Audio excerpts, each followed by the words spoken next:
सबसे पहले मंच पर आमंत्रित कर रहा हूं मुफ्ती शमाइल नदवी साहब को। आइए सर जी।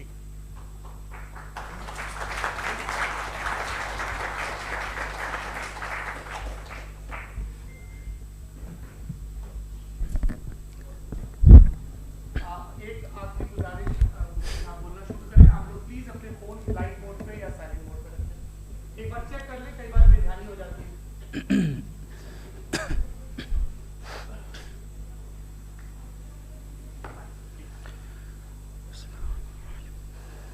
तमाम तारीफ़ें उस क्रिएटर के लिए जिसने इस यूनिवर्स को एक मकसद के तहत पैदा किया है। रिस्पेक्टेड जनाब जावेद अख्तर साहब, मिस्टर सौरभ द्विवेदी और respected audience, thank you all for being here today. आज की डिबेट में चूंकि हम बात करने वाले हैं डज गॉड एग्जिस्ट के टॉपिक पर, तो ये एक ऐसा टॉपिक है जिसके मुताल्लिक कोई भी डिसीजन लेने के लिए अलग अलग स्टैंडर्ड्स हो सकते हैं। लिहाजा डिबेट के शुरू में ये ज़रूरी है कि हम ये जान लें कि आज के इस टॉपिक में कौन सा स्टैंडर्ड सही होगा और कौन सा गलत होगा। सबसे पहला स्टैंडर्ड जिसे मैं समझता हूं कि हमारे रिस्पेक्टेड जनाब जावेद अख्तर साहब बड़ी तेज़ी के साथ उसकी तरफ लपकेंगे, वो है साइंस। जबकि साइंस दर हकीकत खुदा के एग्जिस्टेंस को डायरेक्टली साबित करने या उसके एग्जिस्टेंस को डिनाई करने के लिए स्टैंडर्ड नहीं बन सकती। और उसकी वजह क्या है, ये मैं नहीं कह रहा, ये वो लोग कह रहे हैं जो साइंस के एक्सपर्ट्स हैं। नेशनल एकेडमी ऑफ साइंस कहती है science doesn't have the processes to prove और disprove the existence of God. Why? क्योंकि साइंस का ताल्लुक एम्पेरिकल एविडेंस से है और एम्पेरिकल एविडेंसेस का ताल्लुक हमारे नेचुरल और फिजिकल वर्ल्ड से है, जबकि गॉड नॉन फिजिकल और सुपर नेचुरल रियलिटी है। लिहाजा नॉन फिजिकल रियलिटी को आप उस टूल के साथ नहीं चेक कर सकते जिसका काम फिजिकल रियलिटी को तलाश करना है। लिहाजा आज इस डिबेट में गॉड की एग्जिस्टेंस को साबित करने या उसे डिनाई करने में साइंटिफिक एविडेंस को एक्सेप्ट नहीं किया जाएगा। दूसरा स्टैंडर्ड हो सकता है रेविलेशन, कि रेविलेशन के जरिए हम यह साबित करें कि गॉड एग्जिस्ट करता है या नहीं। लेकिन यह स्टैंडर्ड भी आज इररेलेवेंट है। क्यों? क्योंकि रेविलेशन मेरे नज़दीक सोर्स ऑफ नॉलेज है, वैलिड सोर्स ऑफ नॉलेज है, लेकिन हमारे जावेद अख्तर साहब के नज़दीक यह वैलिड सोर्स ऑफ नॉलेज नहीं है। लिहाजा आज की डिबेट में मैं एक भी एविडेंस किसी भी मजहबी स्क्रिप्चर से नहीं दूंगा ताकि जावेद अख्तर साहब के लिए वो अनएक्सेप्टेबल ना हो। तीसरा जो मेयार हो सकता है वो है ऑब्जर्वेशन, कि भाई कोई कहे कि हमें खुदा दिखाओ, अगर है तो दिखाओ, या ये कि खुदा के एग्जिस्टेंस पर एम्पेरिकल एविडेंस दो, तो ये है दर हकीकत गलत टूल का इस्तेमाल करना। ये ऐसा ही है कि जावेद साहब मुझसे ये मुतालबा करें कि मुफ्ती साहब आप मेटल डिटेक्टर के जरिए प्लास्टिक डिटेक्ट करके दिखाएं। अब चूंकि प्लास्टिक डिटेक्ट नहीं हो पा रही है लिहाजा plastic does not exist. No, you are using the wrong tool. इस टूल से प्लास्टिक को डिटेक्ट नहीं किया जाता। लिहाजा मैं समझता हूं कि गॉड के एग्जिस्टेंस पर एम्पेरिकल एविडेंस का मुतालबा करना एक बचकाना मुतालबा है और हमारे रिस्पेक्टेड जनाब जावेद अख्तर साहब इस स्टेज से अब बहुत आगे निकल चुके हैं। अब बचता है एक ही स्टैंडर्ड, और वो स्टैंडर्ड है अक्ल, लॉजिक, रीजनिंग। और यही वो स्टैंडर्ड है जिसके तहत गॉड की एग्जिस्टेंस को साबित किया जाएगा या गॉड की एग्जिस्टेंस को डिनाई किया जाएगा। लेकिन चूंकि ये बहुत इंपॉर्टेंट और सेंसिटिव टॉपिक है, इसलिए लॉजिकल आर्ग्यूमेंट भी ऐसा होना चाहिए जो डेफिनेटिव हो, इनडेफिनेटिव ना हो, जो 2 और 2 4 की तरह बिल्कुल वाजे हो, जिसे लॉजिकली रिजेक्ट करना पॉसिबल नहीं हो। फॉर एग्जाम्पल हम कहें हमारे रिस्पेक्टेड मिस्टर सौरभ साहब ये एक इंसान है और तमाम इंसान कॉन्शियस बीइंग है, लिहाजा नतीजा क्या निकला, हमारे सौरभ साहब भी कॉन्शियस बीइंग है। क्या ये इनडेफिनेट आर्ग्यूमेंट है या डेफिनेट आर्ग्यूमेंट है? ये डेफिनेट आर्ग्यूमेंट है। ये 2 और 2 की तरह वाजे है, इसमें किसी तरह जो है लॉजिकली इसको रिजेक्ट नहीं किया जा सकता। तो अगर आज हमारे जावेद अख्तर साहब ऐसी कोई अकली दलील और लॉजिकल एविडेंस दें खुदा के ना होने पर जो डेफिनेट भी हो, तो मैं ये ऐलान करता हूं कि यकीनन मैं उस एविडेंस को कबूल करूंगा और उस पर गौर करूंगा। लेकिन साथ में यह भी ऐलान कर देता हूं प्रेडिक्शन के तौर पर कि ऐसा कोई डेफिनेट आर्ग्यूमेंट कोई नहीं पेश कर सकता। दलील हम देंगे और डेफिनेटिव दलील देंगे, लॉजिकल दलील देंगे, ऐसी दलील देंगे जो एंटायर एथिस्टिक वर्ल्ड उसे रेफ्यूट नहीं कर सकती। चलें अब हम एक एग्जाम्पल सोचते हैं, एक सिनेरियो, सिंपल सिनेरियो, तमाम ऑडियंस से गुजारिश है, हम और आप एक आइसोलेटेड आइलैंड पर हैं, ऐसा आइलैंड जहां पे हमसे पहले कोई कभी नहीं गया। चलते चलते आपके सामने अचानक आपने देखा एक पिंक कलर की बॉल पड़ी हुई है। सबसे पहला सवाल आपके जहन में क्या आएगा कि ये बॉल यहां क्यों आई, कैसे आई, ये पिंक कलर की ही क्यों है, कोई और कलर भी हो सकता था, ये इसी शेप में क्यों है, कोई और शेप भी हो सकता था। नेचुरली आप इस तरफ पहुंचेंगे कि कोई ना कोई है जिसने इन स्पेसिफिक प्रॉपर्टीज के साथ इस बॉल को बनाया है और यहां पे रखा है। चूंकि आप जानते हैं कि ये जो बॉल है इसका एग्जिस्ट करना जरूरी नहीं है, ये एग्जिस्ट कर भी सकती थी, नहीं भी कर सकती थी, और एग्जिस्ट करना ही था तो किसी और फॉर्म में करती, किसी और कलर में करती। अब आप इस बॉल को एक्सपैंड करते चले जाएं, एक्सपैंड करते चले जाएं, एक्सपैंड करते चले जाएं, यहां तक कि ये बॉल यूनिवर्स के साइज की हो जाए। बताइए कि क्या साइज के बढ़ जाने से सवाल बदल जाएगा? हरगिज नहीं बदलेगा। अभी भी सवाल रहेगा ये यूनिवर्स कहां से आया, इन स्पेसिफिक प्रॉपर्टीज के साथ कहां से आया, क्यों आया, किसने बनाया, यह सवाल उस वक्त भी वैलिड रहेगा। लेकिन यह सवाल अगर हम जनाब जावेद अख्तर साहब से करें तो चूंकि इनका वर्ल्ड व्यू एथिस्टिक है, और सिर्फ इनका नहीं, मतलब जितने भी एथिस्ट हैं और एथिस्टिक वर्ल्ड व्यू को रखने वाले से अगर आप ये सवाल करें कि ये यूनिवर्स कहां से आया, तो इनका जवाब या तो आर्ग्यूमेंट फ्रॉम इग्नोरेंस होगा या डॉगमेटिक होगा। या तो ये कहेंगे कि मुझे नहीं पता कि ये कहां से आया, लिहाजा गॉड डज नॉट एग्जिस्ट, ये आर्ग्यूमेंट फ्रॉम इग्नोरेंस है, या ये कहेंगे कि ये यूनिवर्स खुद ब खुद बन गया। इसका मतलब ये है कि उस बॉल को भी खुद ब खुद बन जाना चाहिए, लेकिन बॉल के ताल्लुक से ये एक्सप्लेनेशन एक्सेप्ट नहीं की जाएगी कि ये खुद ब खुद बन गई, लेकिन यूनिवर्स के ताल्लुक से कर दिया जाएगा। इसे हम दूसरे अल्फाज में डॉगमा भी कह सकते हैं। दूसरी चीज, हमारे जावेद अख्तर साहब जरूर गॉड ऑफ गैप्स की मिसाल भी जरूर देंगे, और मिसाल देंगे कि पहले ज़माने में बिजलियां कड़कती थी तो लोगों ने किसी एक खुदा की तरफ, और बारिश होती थी तो दूसरे खुदा की तरफ मंसूब कर दिया, उनके पास दलील नहीं थी। यह हमारा वर्ल्ड व्यू है ही नहीं, यह हमारा वर्ल्ड व्यू है ही नहीं, क्योंकि नेचुरल फिनोमेना के प्रोसेस की इंटरप्रिटेशन को जान लेने से यह कहां से साबित हो गया कि गॉड एग्जिस्ट नहीं करता है। इस पर मैं इंशाअल्लाह अभी आगे बात करूंगा। आप हजरात ये भी देखेंगे, और मैं ये एक्सपेक्ट करता हूं कि हमारे रिस्पेक्टेड जनाब जावेद अख्तर साहब जरूर इमोशनल आर्ग्यूमेंट्स भी देंगे, जो कि एक लॉजिकल फेलेसी है जब बात आती है ट्रुथ को डिसाइड करने में। क्यों? मिसाल के तौर पर वो कहेंगे कि अगर गॉड है तो ईविल क्यों एग्जिस्ट करता है, जबकि मैं कहता हूं ईविल का एग्जिस्ट करना गॉड के एग्जिस्ट करने की दलील है, उसके खिलाफ नहीं है। चूंकि अगर गॉड है तो हम सब उसके सामने अकाउंटेबल हैं, और अगर हम अकाउंटेबल हैं तो अकाउंटेबिलिटी के लिए ईविल का मौजूद होना जरूरी है, उसके बगैर हम अकाउंटेबल नहीं हो सकते। और अगर हम अकाउंटेबल नहीं हैं तो हम जनाब जावेद अख्तर साहब से पूछेंगे कि आप बताएं कि फिर सफरिंग इस दुनिया में क्यों है?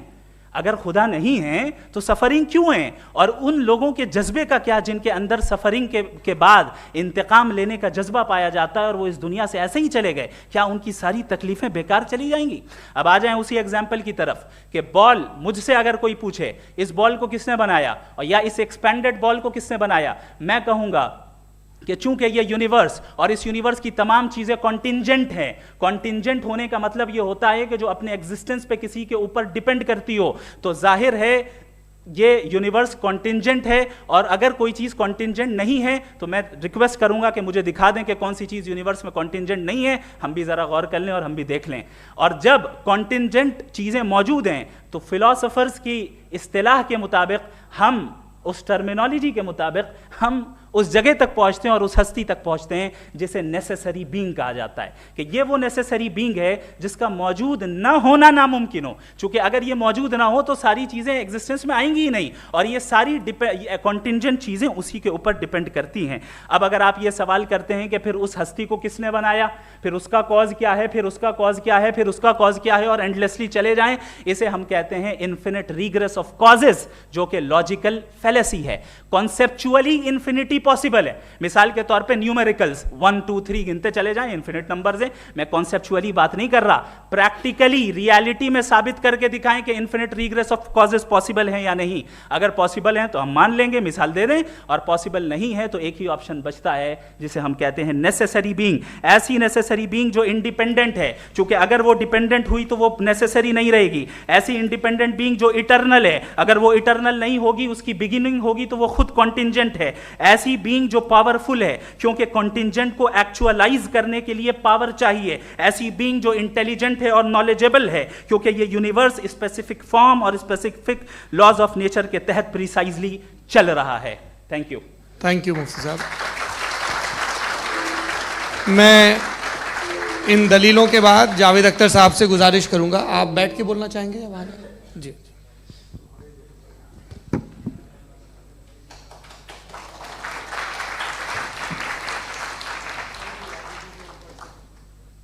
पहले तो मैं मुफ्ती साहब को एक अच्छी खबर देना चाहूँगा कि मेरी नॉलेज साइंस के बारे में बड़ी मामूली है, तो आप फिक्र ना करें उसकी, लेकिन कुछ कॉमन सेंस है मुझ में। देखिए, ये खुदा का तस्वुर कोई नया तस्वुर नहीं है, ये सदियों से रहा है।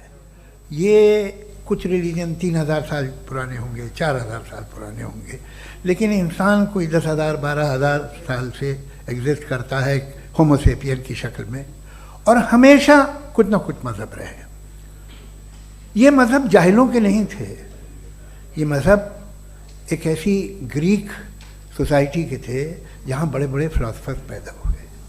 ये मज़हब इजिप्शियंस के थे जिन्होंने पिरामिड्स बनाए थे। ये रोमन्स के थे कि जिनका आर्किटेक्चर और सेनेट यानी पहली बुनियाद डेमोक्रेसी की, लिमिटेड थी मगर डेमोक्रेसी थी, ये उन लोगों ने किए थे।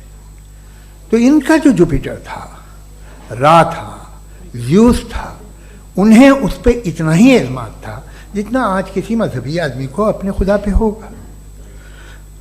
क्रिश्चियनिटी आने से पहले यूरोप में एक मज़हब था, जर्मेनिक रिलीजन। उसका एक खुदा था, उसकी एक बीवी थी, उसके 2 बेटे थे, एक बेटी थी। फिर जर्मनी में जब यूरोप में क्रिश्चियनिटी आई तो वो खुदा, उसकी बीवी और पूरे ख़ानदान चला गया। तो हमने, अगर हम हिस्ट्री देखें तो खुदा जो हैं वो ज़्यादातर फ़नी हैं, वो हमेशा रहे नहीं। और वो जो लोग इन्हें मानते थे उनको आप कहें वो तो जाहिल थे, उन्हें तो कुछ पता ही नहीं था, ऐसा नहीं है। वो अपने वक्त में बड़े काबिल लोग थे और अपने वक्त में उन्होंने बड़े बड़े काम किए हैं, फिलोसफर्स थे, साइंटिस्ट थे, लेकिन उनका मज़हब कहाँ गया, उनके खुदा कहाँ गए? आज जो खुदा हैं दुनिया में लोग उन्हें मानते हैं। आपको क्या मालूम कि कितने बरसों के बाद क्या होने वाला है? हम यूरोप में देखते हैं तो चर्च खाली हैं। तो वक्त के साथ चीज़ें बदलती हैं। जहाँ तक इसका ताल्लुक़ है मज़हबों का, हर मज़हब आपसे एक चीज़ मांगता है, फेथ। ये फेथ क्या चीज़ होती है? What is the difference between faith and belief? ये तो बहुत ही अहमखाना बात होगी कि कोई आदमी कहे साहब अगर खुदा है तो मुझे दिखाइए। ये तो जाहिलाना बात हुई। मैंने तो नॉर्थ पोल नहीं देखा है, मगर मैं मानता हूँ कि नॉर्थ पोल है। मैं क्यों मानता हूँ? इसलिए कि अगर ये दुनिया राउंड है तो उसका कोई टॉप होगा। कुछ लोग हैं जो वहाँ गए भी हैं, कॉमन सेंस कहता है कि ऐसा होगा, सबूत है, गवाह है, रीज़न है। तो ये मेरा फेथ नहीं है। तो फेथ में और बिलीफ में डिफरेंस क्या है? जो मजहब मांगता है आपसे, हर मजहब फेथ मांगता है। फेथ का मतलब ये है कि ना कोई गवाह हो, ना कोई सबूत हो, ना कोई रैशनल हो, ना कोई लॉजिक हो, ना कोई प्रूफ हो, मगर तुम एक बात को मानो। ये है फेथ।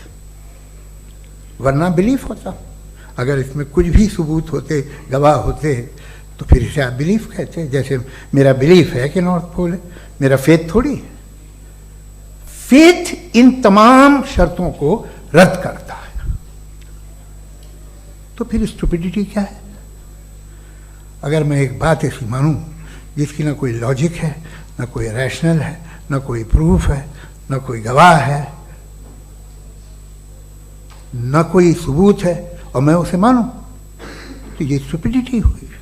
इसे ही भाई कल को मैं यकीन कर लूँ कि एलॉन मस्क जो है मेरा भाई है, तो मुझे इंतहाई खुशी होगी, सुकून भी बहुत मिलेगा मुझे। लेकिन और कहे भाई क्यों मानते हो, क्या सबूत है भाई, वो तो अमेरिकन है और तुम तो इंडियन हो, वो तो नस्ल अलग है, तुम्हें कभी मिले भी नहीं। साहब देखिए मेरा फेथ है, इस पर बात न किया। फेथ का मतलब ही यह है कि आप प्रूव नहीं कर सकते। अगर आप प्रूव कर सकते हो तो फेथ की जरूरत ही नहीं, फिर तो आप बात करेंगे, आप कितनी बहस कर लीजिए। अल्टीमेटली दुनिया का हर मजहब फेथ पे टिका है, और फेथ का मतलब है एक ऐसा यकीन जिसका कोई सबूत, कोई गवाह, कोई रैशनल नहीं। अब आप ये कहें, क्या आप ये क्यों कह रहे हैं कि साहब ये कायनात किसने बनाई? कमाल ये है कि आपने बताया कि एक आइलैंड पे गए और एक बॉल देखी। आपने ये नहीं कहा कि आइलैंड किसने बनाया, आपको सिर्फ बॉल पे हैरत हुई। हमने आइलैंड पे हमने हैरत नहीं की, होते हैं आइलैंड। इसी तरह ये आइलैंड है, सितारे, ये गैलेक्सीज, ये सब आइलैंड हैं, खला में। हम उन्हें टेकन फॉर ग्रांटेड लेते हैं, हम पूछते नहीं किसने बनाए। आपने जजीरे के बारे में भी नहीं पूछा है। मेरी पैदाइश कैसे हुई? क्या मैं प्लान पैदा हुआ था? I was plan to be born, या एक लकी स्पर्म था जो किसी एक से चिपक गया? मेरी पैदाइश रैंडम। और इंसाफ जिसे आप कहते हैं, इंसाफ का तो नेचर से कोई वास्ता ही नहीं है। जो आप कहते हैं कि एक दिन इंसाफ मिलेगा, इंसाफ is a human concept, nature में कोई इंसाफ नहीं। अगर शेर हिरन को खा जाता है तो उसे कोई सजा नहीं मिलती। अगर एक आंधी आती है और हरे भरे पेड़ों को उखाड़ के फेंक देती है तो आंधियों की जेल नहीं होती है। नेचर में इंसाफ नहीं, इसलिए मुझे नेचर को इंसाफ की जरूरत भी नहीं। नेचर तमाम एक है। अब हम कहें कि साहब ये देखिए जो मैंने खाना खाया था, ये मेरी आँख तो नहीं यूँ कर दिया उसे, तो इसे सज़ा मिलनी नहीं, वो सिस्टम है, ऐसे ही चल रहा है। नेचर बगैर इंसाफ के है। इंसाफ इज अ ह्यूमन कॉन्सेप्ट। तो जो आपसे कहता है कि मैं तुम्हें इंसाफ दूंगा, वो इंसानी जहन की पैदावार है। ये नेचुरल है ही नहीं, ये आसमानी है ही नहीं। नेचर का तस्वुर, इंसाफ का तस्वुर। भाई आप साथ मिलते हैं, अब आप लेफ्ट हैंड ड्राइव कर लें, ये क्या है? तमाम सच, तमाम नेकी, तमाम शराफत लेफ्ट हैंड ड्राइव है। वरना क्या होगा, या तो आप क्रॉस कर देंगे, आपका एक्सीडेंट हो जाएगा, या आप किसी को मार देंगे, या ट्रैफिक जैम हो जाएगा। झूठ, बेईमानी, रिश्वतखोरी, ये तमाम जो है driving on the wrong side है। इसके ऊपर कुछ नहीं। ये तो हमने बनाया, जैसे हमने लेफ्ट हैंड ड्राइव बनाई है। ये कॉन्सेप्ट ऑफ इंसाफ जो है ये हमारा है, इसका नेचर से कोई वास्ता नहीं। शेर खा जाता है हिरन को, उसे जेल होती है क्या? कुछ भी नहीं, है ही नहीं। तो ये जो दुनिया के रिलीजन प्रॉमिस करते हैं आपसे इंसाफ, इसी से मालूम होता है कि ये मैन मेड है। ये तसव्वुर कहीं और का है ही नहीं। जो नेचर है, कुछ लोग कहते हैं नेचर ही खुदा है, तो नेचर में तो इंसाफ नहीं कहीं। और आप वादा कर रहे हैं कि तुम्हें मरने के बाद इंसाफ मिलेगा। मुझे अगर मिलेगा तो मैं बहुत खुश होऊंगा, लेकिन मैं यकीन नहीं कर पाता हूँ, इसलिए कि मैं फेथ नहीं पैदा कर सकता। The very fact that religions demand faith, इसका मतलब है कि उनके पास जस्टिफिकेशन नहीं है। अच्छा साहब, फिर रिलीजन अगर मॉडरेशन में है, कोई सा भी नहीं, वो आप में कुछ खूबियाँ भी पैदा करता होगा। देखिए उससे ये फ़ायदा है, वो फ़ायदा है। अल्कोहल जो है वो ज़्यादातर दवाओं में यूज़ होती है, और एक सर्वे किया गया था अमेरिका में कि लॉन्जिटिविटी किन लोगों की है। तो एक तरफ वो लोग थे जो शराब पीते ही नहीं थे, और एक तरफ वो थे जो एक बोतल शराब रोज पीते थे। सबसे ज़्यादा लंबी उम्र की है जो 2 पैक नाप के शराब पीते हैं और खाना खाते हैं। मगर हम शराब को बुरा समझते हैं, मैं भी बुरा समझता हूँ। क्यों? ऐसा होता नहीं। कुछ चीज़ों में आदत होती है कि वो बढ़ती है। आज तक में एक आदमी दूध पीता है, आप 10 साल बाद भी मिलेंगे तो एक ही गिलास पीता होगा। ऐसा नहीं होता, सुबह से दूध पीता रहता है। मिल्कोहलिक मैंने नहीं देखे, अल्कोहलिक होते हैं। ये टेंडेंसी है मजहब की कि वो बढ़ता है, जैसे कैंसर बढ़ता है, जैसे शराब बढ़ती है। कुछ लोग होंगे जो उसे सही तरह से यूज़ करते हैं। मुझे यकीन है कि हमारे मुफ्ती साहब भी उनमें से एक, इनसे बहुत खुशी हुई मुझे इनसे मिलकर। लेकिन कितने लोग हैं कि आज आप देखते हैं दुनिया में जो तबाहियाँ हैं, इनमें कितना हाथ है उन लोगों का जो बिलीवर कहते था मजहब ये नहीं कहता, ना कहता होगा, मगर जब ये मजहब पीते हैं तो ऐसे बिहेव करते हैं। थोड़ा सा अगर हो तो शायद बहुत अच्छी बात, लेकिन शराब थोड़ी सी नहीं रहती, उसमें टेंडेंसी है। पहले थोड़ा सा अगर 2-3 कैंसर के सेल हो ना बॉडी में तो आदमी स्लिम रहेगा, लेकिन वो 2-3 सेल नहीं रहते, वो मल्टीप्लाई होते हैं। जावेद साहब टाइम पूरा हो गया। टाइम हो गया तो बस बात खत्म हो गई। अच्छा, मुझे कुछ और कहने को था भी नहीं। जी, मैं पहले जवाबी दौर के लिए इनवाइट कर रहा हूं मुफ्ती साहब को। Your rebuttal round 1, you have 7 minutes.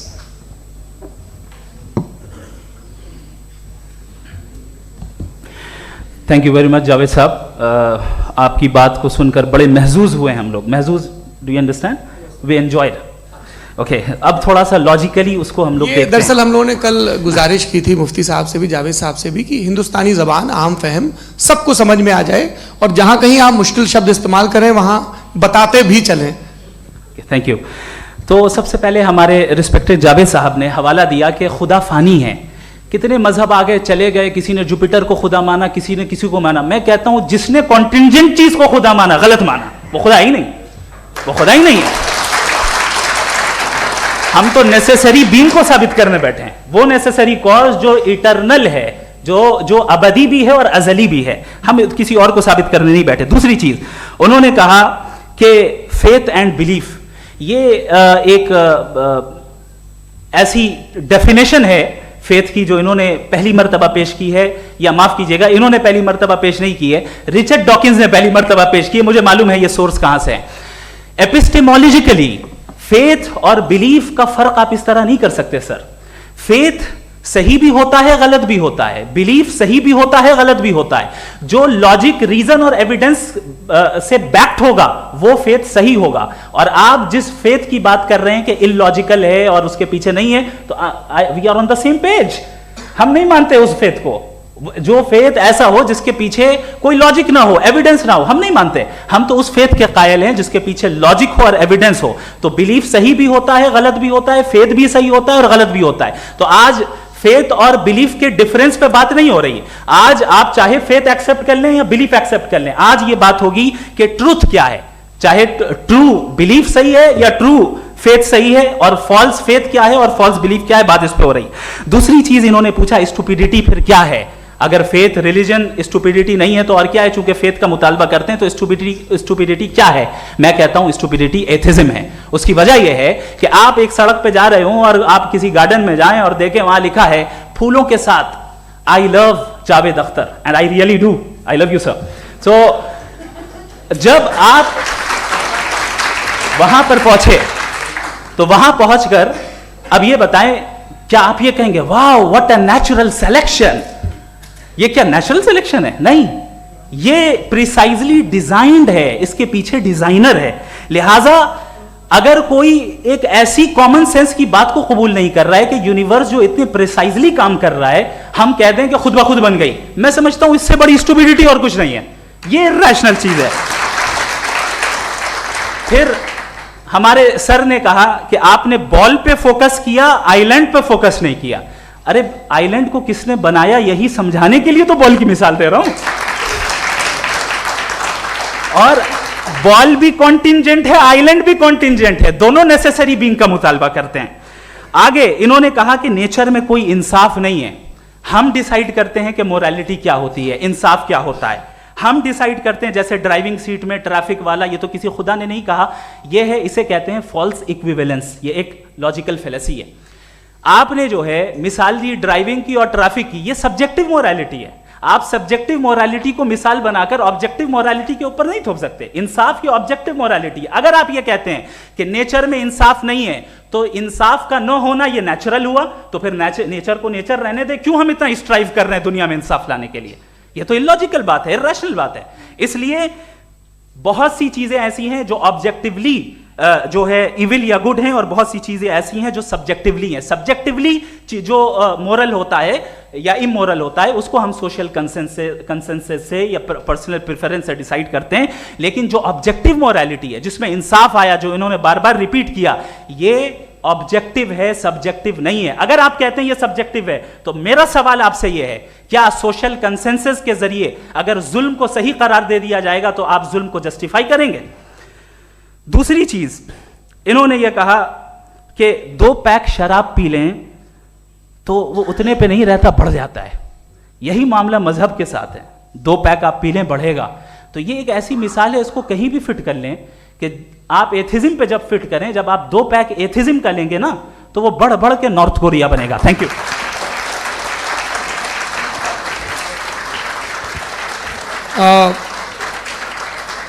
First round के रिबटल के लिए मैं जावेद साहब को इनवाइट कर रहा हूं। आपके पास 7 मिनट का वक्त है, रीसेट कर दीजिएगा प्लीज।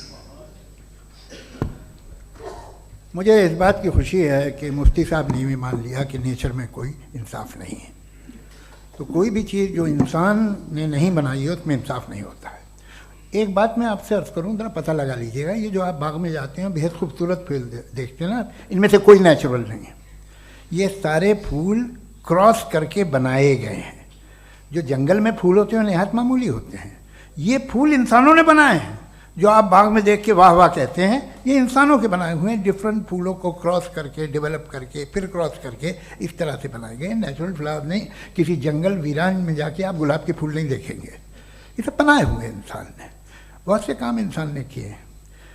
बाकी है कि आपने मेरी एक बात का जवाब नहीं दिया, जिससे मुझे शिकायत है कि फेथ क्या है और आप फेथ मांगते क्यों हैं मुझसे? आप तो लॉजिकल हैं, आपके पास तो सारे रैशनल्स हैं, आपके पास सारे सबूत हैं, तो आपको फेथ की डिमांड क्यों करते हैं कि भाई तुम सरेंडर कर दो और सवाल मत करो?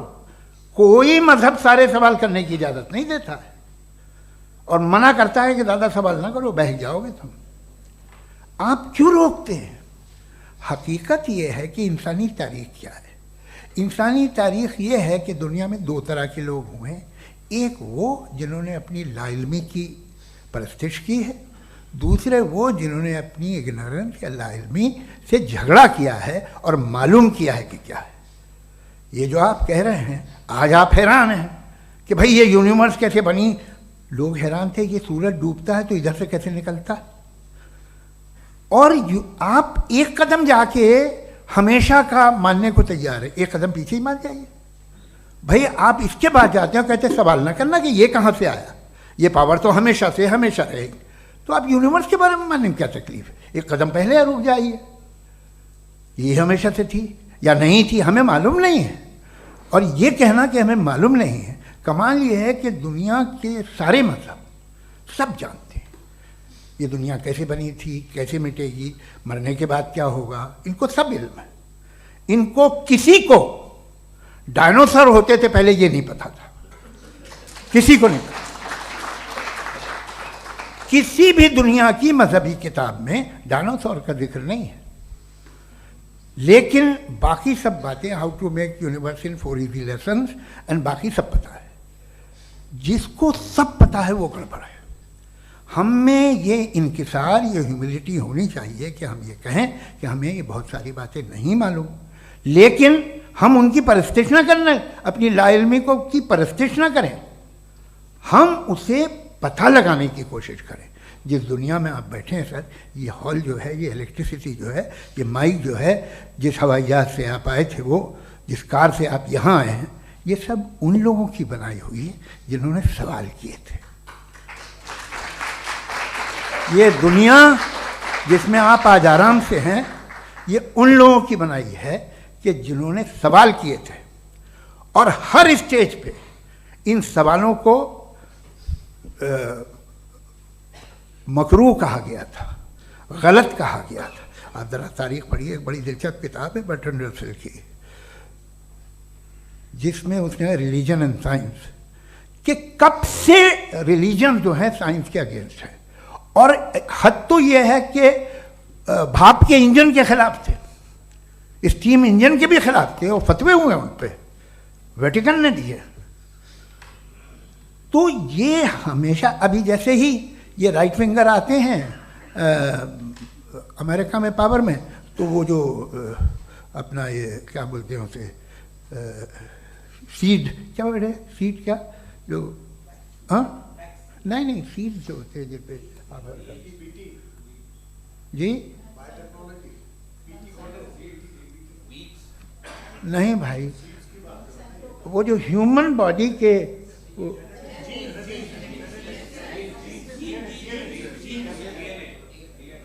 उस पर रिसर्च बंद हो जाती है, रिपब्लिकन नहीं करने देते। अरे भाई इतना डर क्या है तुम्हें?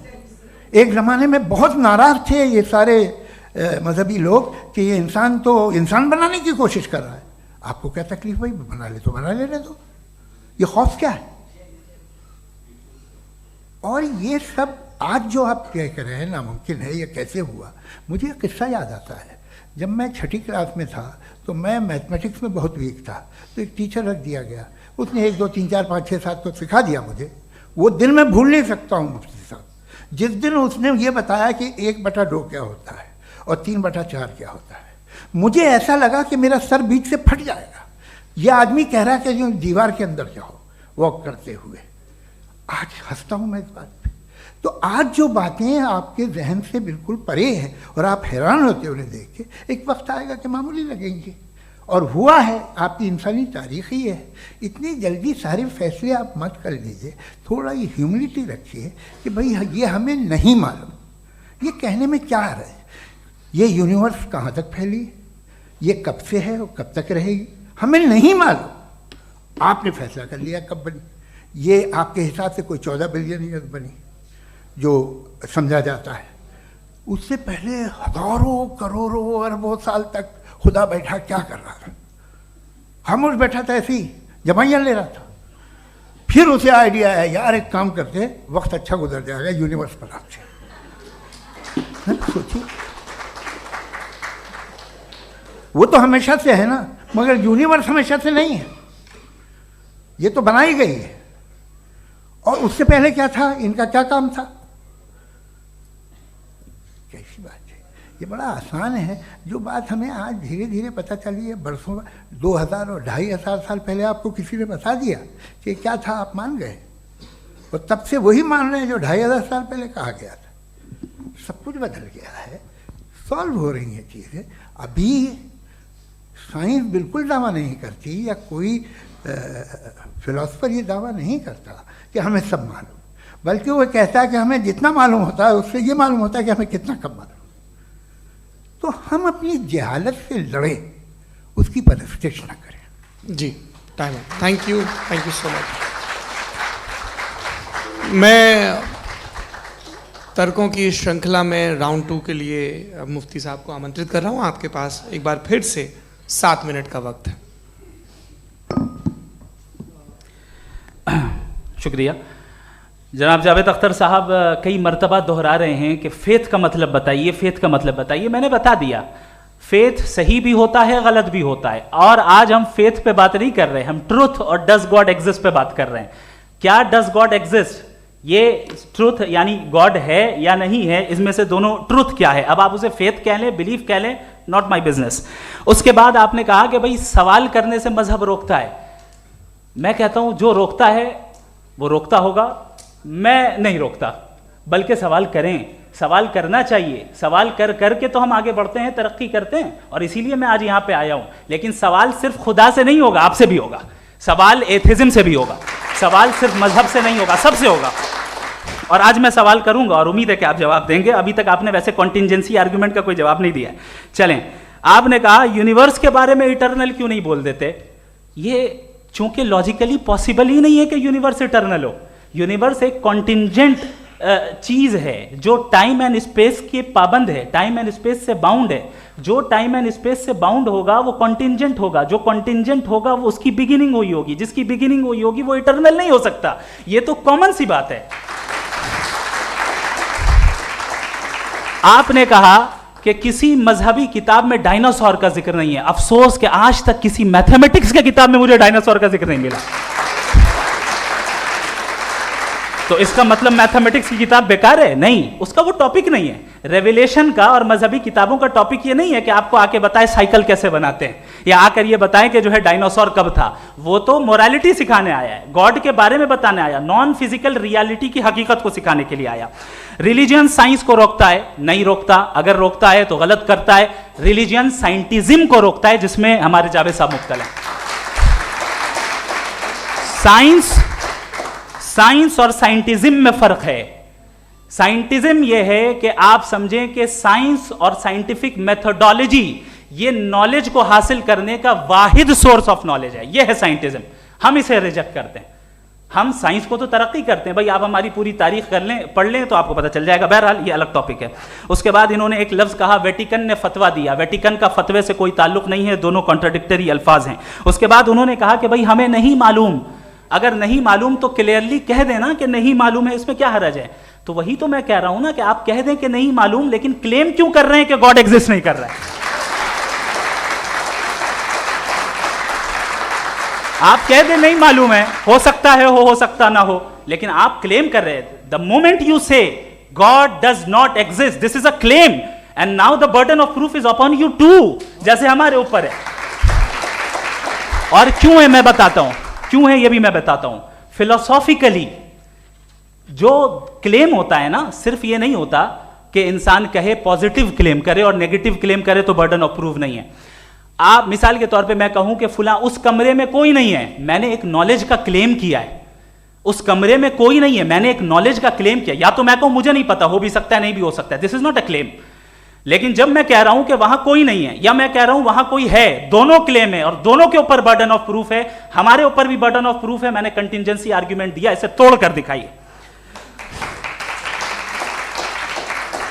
आखिरी चीज, इन्होंने कहा कि खुदा दुनिया बनाने से पहले 150 साल पहले या करोड़ों साल पहले क्या कर रहा था। अरे हजरत,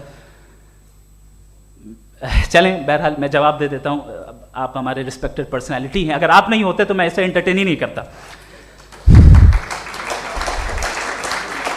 टाइम ये 100 साल पहले या 100 साल बाद, पहले बाद में अभी, ये वो अल्फाज हैं जिनका ताल्लुक टाइम से है। टाइम शुरू ही हुआ है यूनिवर्स की बिगिनिंग के बाद, तो उसके पहले खुदा क्या कर रहा था? सवाल इलॉजिकल है, ये फेलेसी है।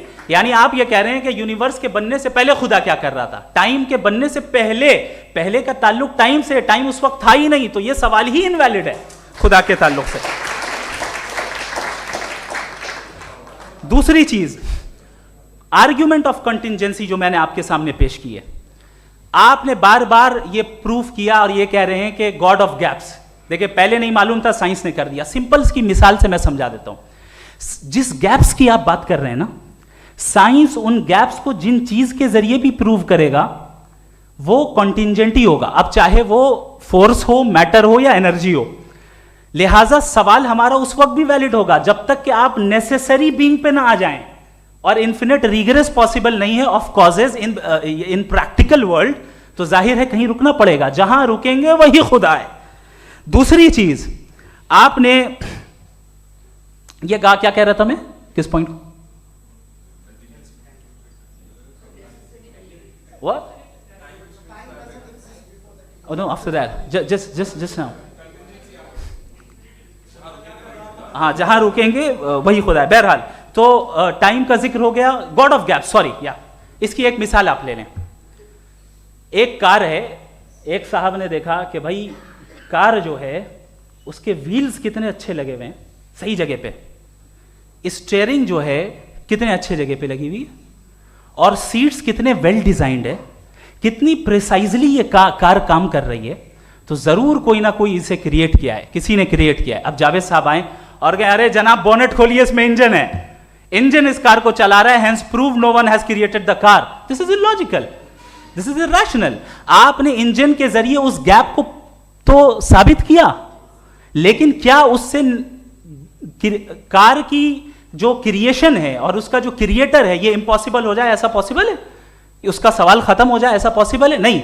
आपने गैप्स को फिल करके, कॉन्टिंजेंट चीजों से गैप्स को फिल करके हमारे ऑब्जर्वेशन को और ब्रॉड कर दिया।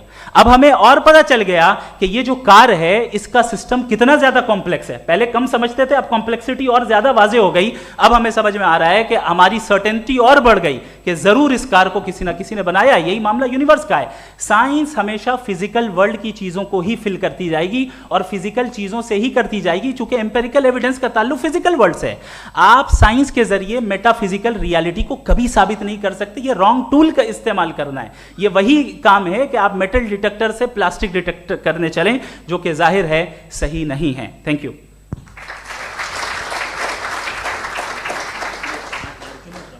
जी, ये आर्ग्यूमेंट का राउंड 2 है। हाँ। 7 मिनट है। पहले तो मैं आपसे अर्ज करूं कि आपने कहा कि जब कायनात ही नहीं थी तो वक्त भी नहीं था, कुछ भी नहीं था। कैसे नहीं था? खुदा था। एक एग्जिस्टेंस तो था ना खुदा का। तो जब खुदा था तो वक्त भी होगा। ऐसा नहीं कि कुछ भी नहीं था, खुदा था। अच्छा, बाकी एक आपने कहा साहब आप साबित कीजिए, आपके पास भी लॉजिक है या मेरे पास भी लॉजिक है। आप मेरा जिम्मेदारी नहीं है साबित करना कि खुदा है। बर्टन रसल ने बड़ी अच्छी बात कही। बर्टन रसल ने बड़ी अच्छी बात कही। मैं आपसे अगर ये दावा करूं कि एक चाय की केतली मरीख के चारों तरफ घूम रही है, मार्स के चारों तरफ, तो ये आपका काम नहीं है कि आप साबित करें कि कोई चाय की केतली नहीं है। ये मेरा काम है, मैंने दावा किया है।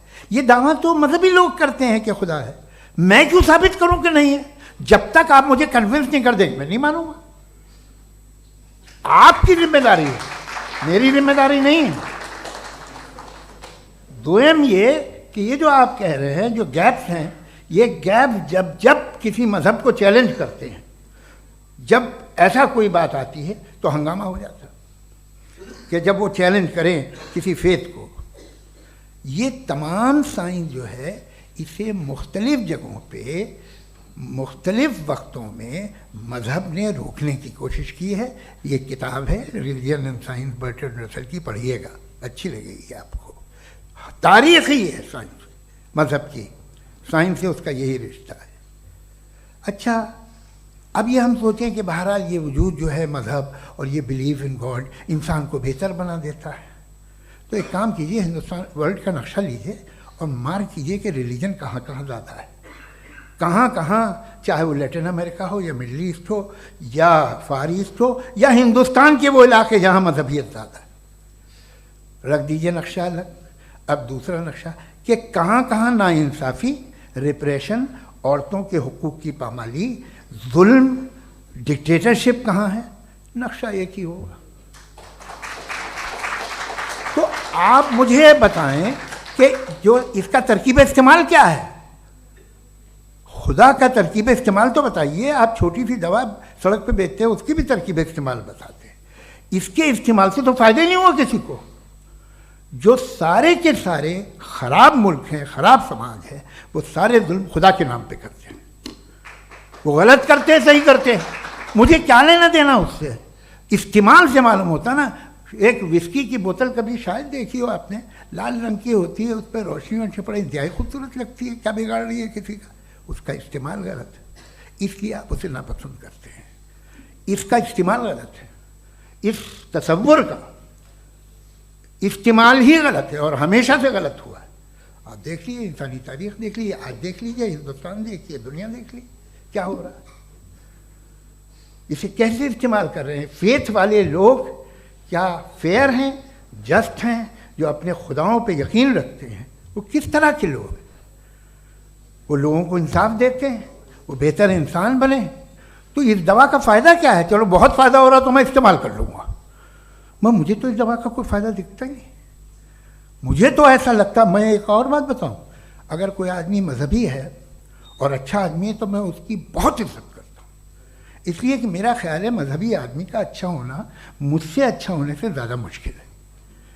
भाई हर चीज़ की एक लिमिट है। आप इतना भाग सकते हैं, इतना नहीं भाग सकते, इतना वजन उठा सकते, इतना नहीं उठा सकते, इतना दूर देख सकते हैं, इतना दूर नहीं देख सकते। उसी तरह कॉमन सेंस कहता है कि आप में नेकी का भी एक कोटा होगा। अब आप अगर सुबह जाते हैं अपनी इबादत गाह और इबादत करते हैं तो बाहर निकलते हैं तो आप तो यही महसूस करते हैं कि आपने एक बहुत अच्छा काम किया, आपकी नेकी का एक बहुत बड़ा कोटा खर्च हो गया जिससे किसी का कोई फ़ायदा नहीं हो। मैं तो नहीं जाता हूँ तो मुझे तो किसी को खाना खिलाना पड़ेगा, किसी बेवा की मदद करनी पड़ेगी, मैं अपना कोटा कैसे कंज्यूम करूँ? आप अपना कोटा सारे मजहबी लोग इंतहाई यूजलेस कामों में यूज़ करते हैं, उसके बाद भी अगर आप में बच्ची है थोड़ी सी शराफत तो भाई वाह क्या बात है।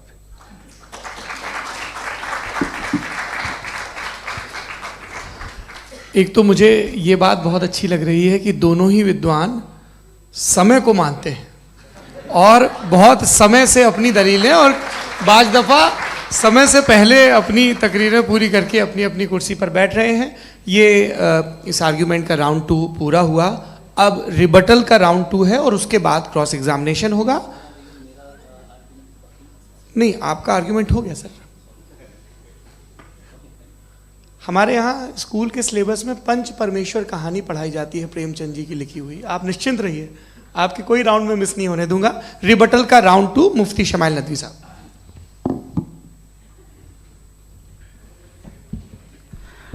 असल में जो हकीकी प्रॉब्लम है, असल प्रॉब्लम है वो ये है कि जावेद साहब के पास कॉन्सेप्ट ऑफ गॉड क्लियर नहीं है। इन्होंने कहा कि कायनात से पहले खुदा तो था, तब भी तो टाइम होगा। ये टाइम कायनात का हिस्सा है। हम खुदा, उस खुदा को मानते हैं नेसेसरी बीइंग का टाइमलेस होना जरूरी है, चूंकि वो टाइम का क्रिएटर है। जब उसने टाइम को क्रिएट किया तो वो खुद टाइम पे कैसे होगा? उसने जब स्पेस को क्रिएट किया तो खुद स्पेस में कैसे होगा? अगर वो टाइम एंड स्पेस को पहले से ही उसका पाबंद है तो फिर किस चीज को उसने क्रिएट किया? लिहाजा ये सवाल गलत है कि खुदा था तो टाइम होगा। बिल्कुल नहीं, टाइम के पाबंद हम हैं, खुदा नहीं है। हम फिजिकल वर्ल्ड से ताल्लुक रखते हैं, वो मेटाफिजिकल रियलिटी है। दूसरी चीज इन्होंने मिसाल दी कि चाय की केतली हवा में घूम रही होगी, और पता नहीं शायद वो बर्टन रसल का उन्होंने हवाला दिया। बहरहाल यही प्रॉब्लम है। प्रॉब्लम यही है कि हम चीजों के दरमियान डिफरेंशिएट नहीं कर पाते हैं। ये जो आपने मिसाल दी ये इमेजिनेशन है, और मैं जो साबित कर रहा हूं वो लॉजिकल नेसेसिटी है। आप इमेजिन करने आए तो कुछ भी करें, जुपिटर में पिंक एलिफेंट होगा, यूनिकॉर्न होगा, करें, उससे कायनात पे क्या फर्क पड़ता है? उससे आप लॉजिकल नेसेसिटी साबित नहीं कर सकते। मैं तो उस प्राइम कॉज की बात कर रहा हूं, उस नेसेसरी बीइंग की बात कर रहा हूं जिसके बगैर इस कायनात का एग्जिस्टेंस मुमकिन नहीं है। दूसरी चीज, मजहब को साइंस चैलेंज करती है वगैरह वगैरह, ये हमारा टॉपिक ही नहीं है। मैं इस पर बात करूंगा तो फिर मेरा वक्त चला जाएगा। मजहब के ऊपर चूंकि हमारी डिस्कशन नहीं है, साइंस को मजहब और बिलखुसूस मैं और हमारा वर्ल्ड व्यू कम अज कम साइंस को पीछे नहीं करता है, साइंटिज्म की मजम्मत करता है। इसकी वजाहत मैंने पहले कर दी। दूसरी चीज इन्होंने कहा वर्ल्ड का नक्शा लीजिए, वर्ल्ड मैप लीजिए, 2 अलग अलग जगह की। हजरत मैंने ये होमवर्क किया था और मैंने मिडिल ईस्ट का एक नक्शा लिया और यूरोप का एक नक्शा लिया, ये मजहबी इलाका और ये लिबरल और एथीस्ट इलाका। मुझे पता चला कि सबसे ज्यादा रेप केसेस जो हैं वहां पर है।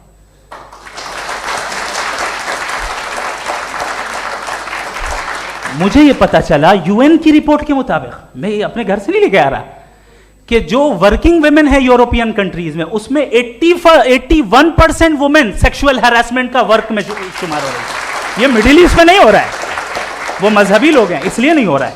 दूसरी चीज आपने ये कहा कि मजहबी आदमी का अच्छा होना हमारे अच्छे होने से बहुत मुश्किल है, बहुत मुश्किल है। तो इसका मतलब यह है कि गॉड के अलावा आपके पास अच्छे और बुरे का कोई स्टैंडर्ड है। मैं चाहूंगा कि कन्वर्सेशनल स्टाइल वाली डिस्कशन और सेगमेंट पे इसी पे बात कर लेते हैं। Thank you very much.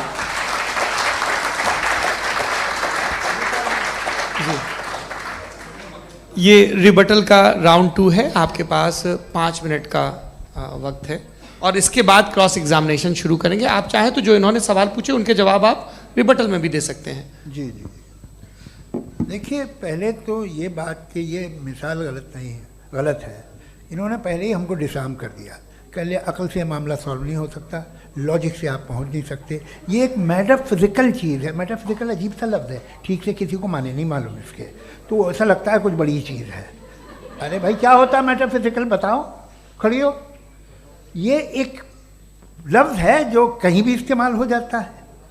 जब आप एक बात कर रहे हैं और आप मुझसे बहस कर रहे हैं तो मुझे मेटाफिजिकल मत बताइए, आप लॉजिकली मुझे प्रूफ किए, और अगर लॉजिकली आप नहीं बात करते साहब ये मेटाफिजिकल है, तो फिर हम आप बात क्या कर रहे हैं? मेरा आपका किस ज़बान में कॉन्वर्सेशन होगा? और ये कहना कि वक्त पहले नहीं था, तो फिर क्यों कहते हैं ये हमेशा से और हमेशा रहेगा? हमेशा वक्त है, तो आप कैसे कहते हैं वो हमेशा से है और हमेशा रहेगा? हमेशा का मतलब है कोई वक्त, अगर वक्त ही नहीं है तो हमेशा कैसे? बाहर वो रहेगा। अब मैं ये देखता हूँ, आपने कहा ना कि वहाँ रेप ज़्यादा होते हैं, तो हम एक बात देखते हैं कि ये दुनिया जिस पे वो कादर मुतलक है, जिसकी मर्ज़ी के बगैर पत्ता भी नहीं हिलता, ओमनीपोटेंट है, ये दुनिया चल कैसे रही है? और इस दुनिया का हाल क्या है? 45,000 बच्चे जो 10 साल की उम्र से कम थे वो गाजा में मरे।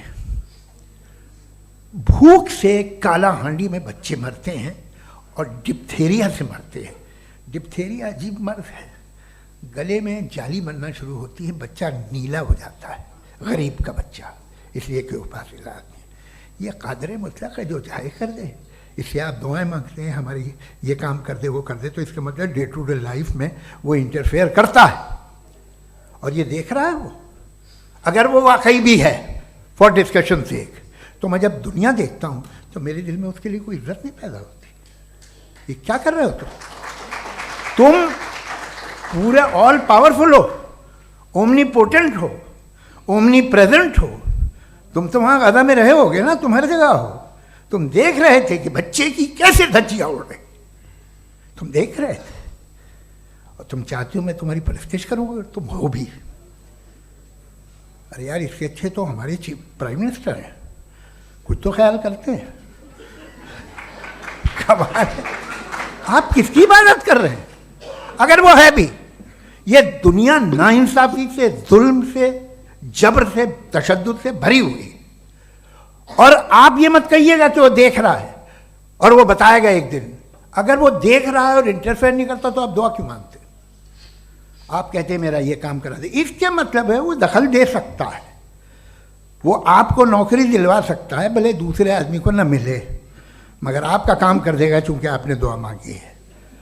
तो जब वो आपको नौकरी दिला सकता है, लड़की की शादी कर सकता है, बेटे को ग्रीन कार्ड दिलवा सकता है, तो कम से कम ये जो मर रहे हैं बच्चे, इनको रोक दे, कुछ तो करे।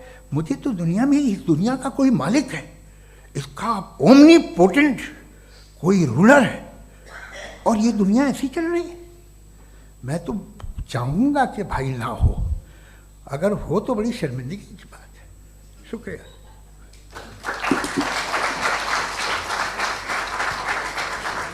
देवियों और सज्जनों, इस बहस के 2 राउंड और 2 रिबटल पूरे हो चुके हैं। अब सबसे ज़रूरी और सबसे मुश्किल राउंड शुरू हो रहा है, क्रॉस एग्जामिनेशन का। अब इन विद्वानों की सज्जनता की एक परख भी होगी, और वक्त हमने 16 मिनट का तय किया है।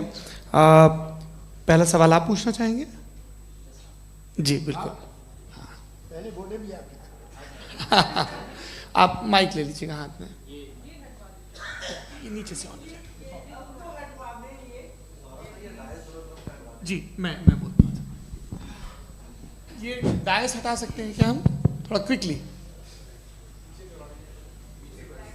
डायस पीछे कर दीजिए बस थोड़ा सा, है, ताकि ये जो दाएं बाएं लोग बैठे हैं, इसे हटा ही दीजिए। अब हम वहाँ तो जाने वाले नहीं, आराम से आराम से दोनों तरफ से हटा दीजिए।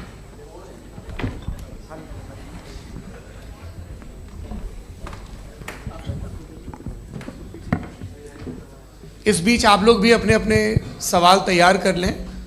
ये ध्यान रखेंगे कि मैं यहाँ से सवाल लूँगा, आप लोगों को अपना हाथ ऊपर करना है, अपना नाम बताना है, और अधिकतम 3 वाक्यों में अपना सवाल पूरा करना है।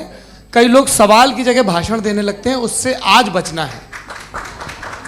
जी मुफ्ती साहब, पहला सवाल आपका, 16 मिनट हैं, हम दोनों लोगों के सवाल लेंगे। जी जी बहुत शुक्रिया। आपकी जो अभी बात हुई बहुत अहम थी, मैं इसको चाहूँगा कि आगे डिस्कस करूँ, लेकिन चूँकि अभी ये वो सेगमेंट है क्रॉस एग्जामिनेशन, तो सबसे पहला सवाल आपसे ये है कि जो मैं इतनी देर से कॉन्टिंजेंसी आर्ग्यूमेंट आपको बता रहा था, ये अकल से ही बता रहा था हजरत, आप ये बताएं कि आप इन्फिनिट रिग्रेस ऑफ कॉजेस को पॉसिबल मानते हैं या नेसेसरी बीइंग के एग्जिस्टेंस को सही समझते हैं, क्योंकि दो ही ऑप्शन हो सकता है, आप ये बताएं।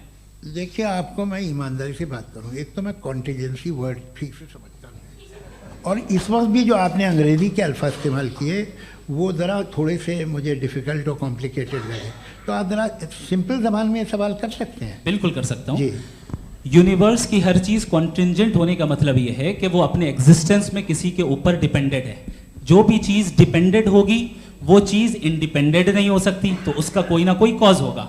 तो अब आप क्या समझते हैं कि ये इन्फिनिट रिग्रेस है, यानी कॉज पर कॉज, कॉज पर कॉज, कॉज पर कॉज, और कभी कोई यानी ये एंडलेसली चलता रहा? क्योंकि अगर ऐसा होगा तो हम तो एग्जिस्टेंस में आते ही नहीं, लॉजिकली ये मुत्तफक अलैह चीज है, मुत्तफक अलैह अग्रीड अपॉन।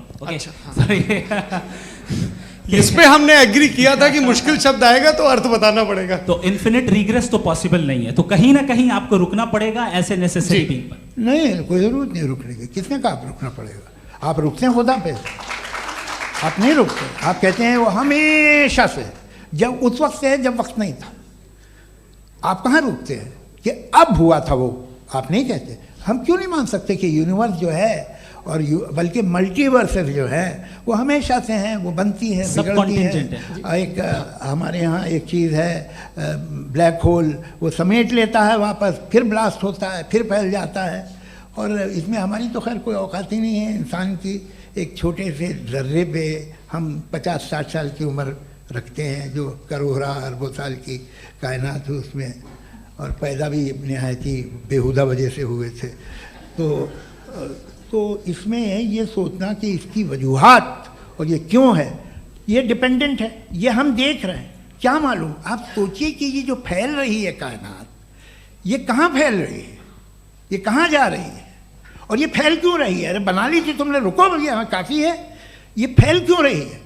ये और कौन सी कायनात जिसे मैं दूरबीन से देखता हूँ तो 2 बिलियन लाइट ईयर पे है, उससे मेरा कोई वास्ता ही नहीं है। 2 बिलियन ईयर यानी अगर मैं 80,000 माइल्स पर सेकेंड से चलूँ तो 20 करोड़ साल में वहाँ पहुँच जाऊँगा। इसकी ज़रूरत क्या थी? ये दुनिया, ये कायनात तो इंसान अशरफुल मखलूक़ात के लिए बनाई गई ना। तो ये सब ये टर्म समझ में नहीं आया,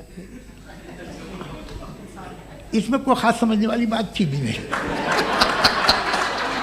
ये जो अल्टीमेट कहा यह जाता है कि ये जो पूरी यूनिवर्स है, ये जो दुनिया है, ये इंसान के लिए बनाई गई। अच्छा, ये सब इंसान के लिए। क्यों साहब, सही है ना?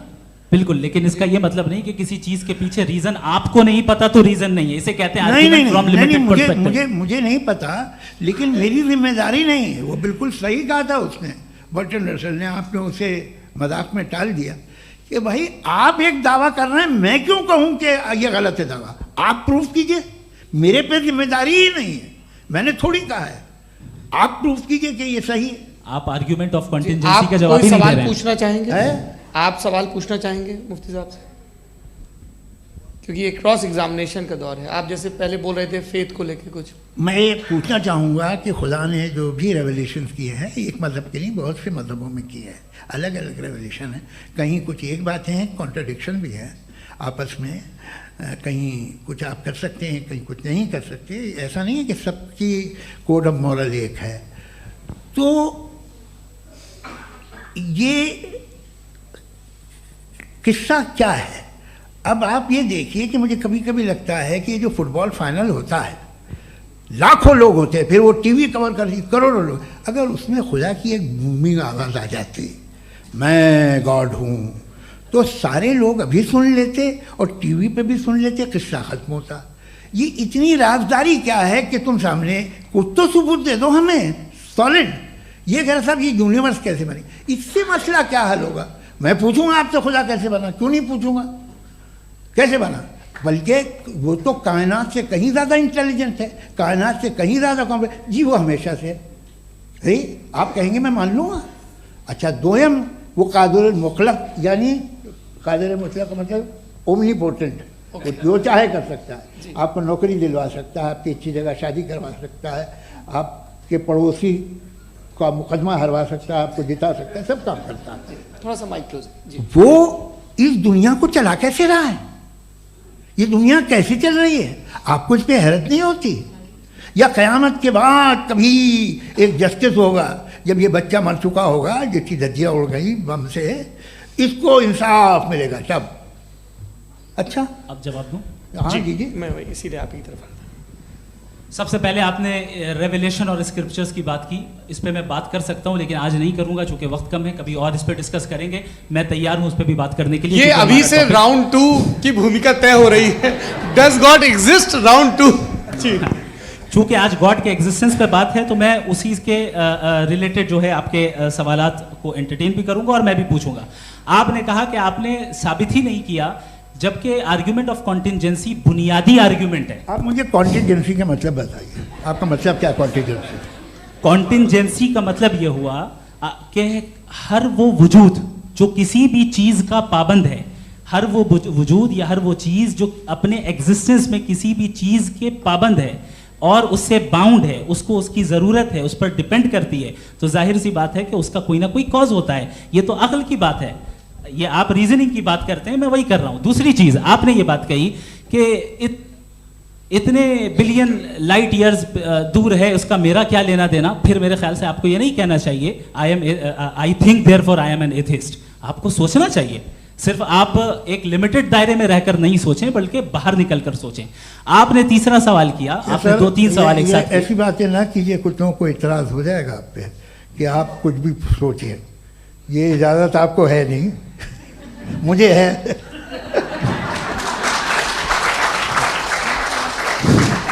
जी, आपने प्रॉब्लम ऑफ इविल के ताल्लुक से सवाल किया और बार बार आप एक लफ्ज रिपीट कर रहे हैं कि ओमनीपोटेंट गॉड है, ऑल पावरफुल गॉड है।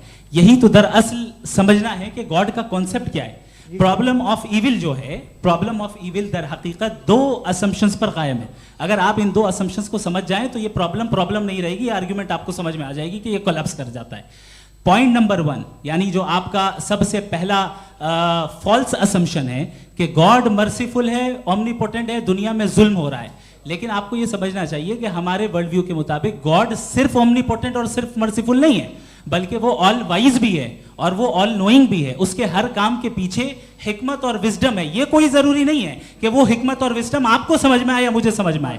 अगर आप जो समझ रहे हैं उसके मुताबिक आप फैसला कर रहे हैं, ये लिमिटेड पर्सपेक्टिव से आर्ग्यूमेंट है। और इस चीज को हम अपनी दुनिया में, अपने लाइफ में, डेली लाइफ में इस प्रिंसिपल को एक्सेप्ट करते हैं। हम जब किसी डॉक्टर के पास जाते हैं, डॉक्टर के पास जाकर वो अगर उसने हमें कोई दवाई दी है तो हम ये तो नहीं कहते कि जब तक आपके पास जितना नॉलेज और जितना विजडम नहीं है, आपने क्यों ये दवाई दी है, तब तक हम इस चीज को एक्सेप्ट नहीं करेंगे। नहीं कहते, हम उसकी अथॉरिटी को तस्लीम करते हैं। क्यों? क्योंकि उसकी हम जानते हैं कि वो नॉलेजेबल है, वो विजडम वाला है, हमसे ज्यादा नॉलेज और हमसे ज्यादा विजडम है। बताएं सर। नहीं, डॉक्टर में और खुदा में बड़ा डिफरेंस है। डॉक्टर पढ़ा लिखा होता है एक, तो मैं उसकी बात सुनूंगा। 2 ये नहीं, कुछ जवाब तो ये भी नहीं है सर प्लीज, आप अगर सब ऑडियंस से बोलने लगेंगे तो फिर मतलब नहीं सिविलाइज्ड बहस का। मतलब आप ये कहें कि चूंकि आप डॉक्टर पे बिलीव करते हैं इसलिए खुदा पे बिलीव किए, क्या ये मिसाल आपको समझाने के लिए आर्ग्यूमेंट है, इस पे आपको एतराज नहीं है। तो सिंपल बात ये है कि मैं अगर ये यकीन कर लूँ कि एक ओमनीपोटेंट, उसकी मसलहत है, ये जो बच्चे मर रहे हैं ये मसलहत है उसकी, मुझे नहीं चाहिए थी मसलहत। उसकी मसलहत नहीं, यही तो समझना है, मतलब एक्सपीरियंस। अच्छा, इस आपने अभी मेरी बात पूरी सुनी नहीं। मैंने कहा आपका पूरा आर्ग्यूमेंट 2 फॉल्स असम्पशंस पर है। एक फॉल्स असम्पशन मैंने बता दिया, दूसरा फॉल्स असम्पशन ये है कि इस दुनिया में इविल के होने का कोई गुड रीजन नहीं है, जबकि हमारे पास बाज रीजंस मौजूद हैं, हमारे पास बाज वजूहात मौजूद हैं। अगर इस दुनिया में इविल ना हो तो आप गुड को डिफाइन कैसे करेंगे? अगर जुल्म ना हो आप इंसाफ को समझेंगे कैसे? अगर तारीकी ना हो तो आप लाइट को समझेंगे कैसे?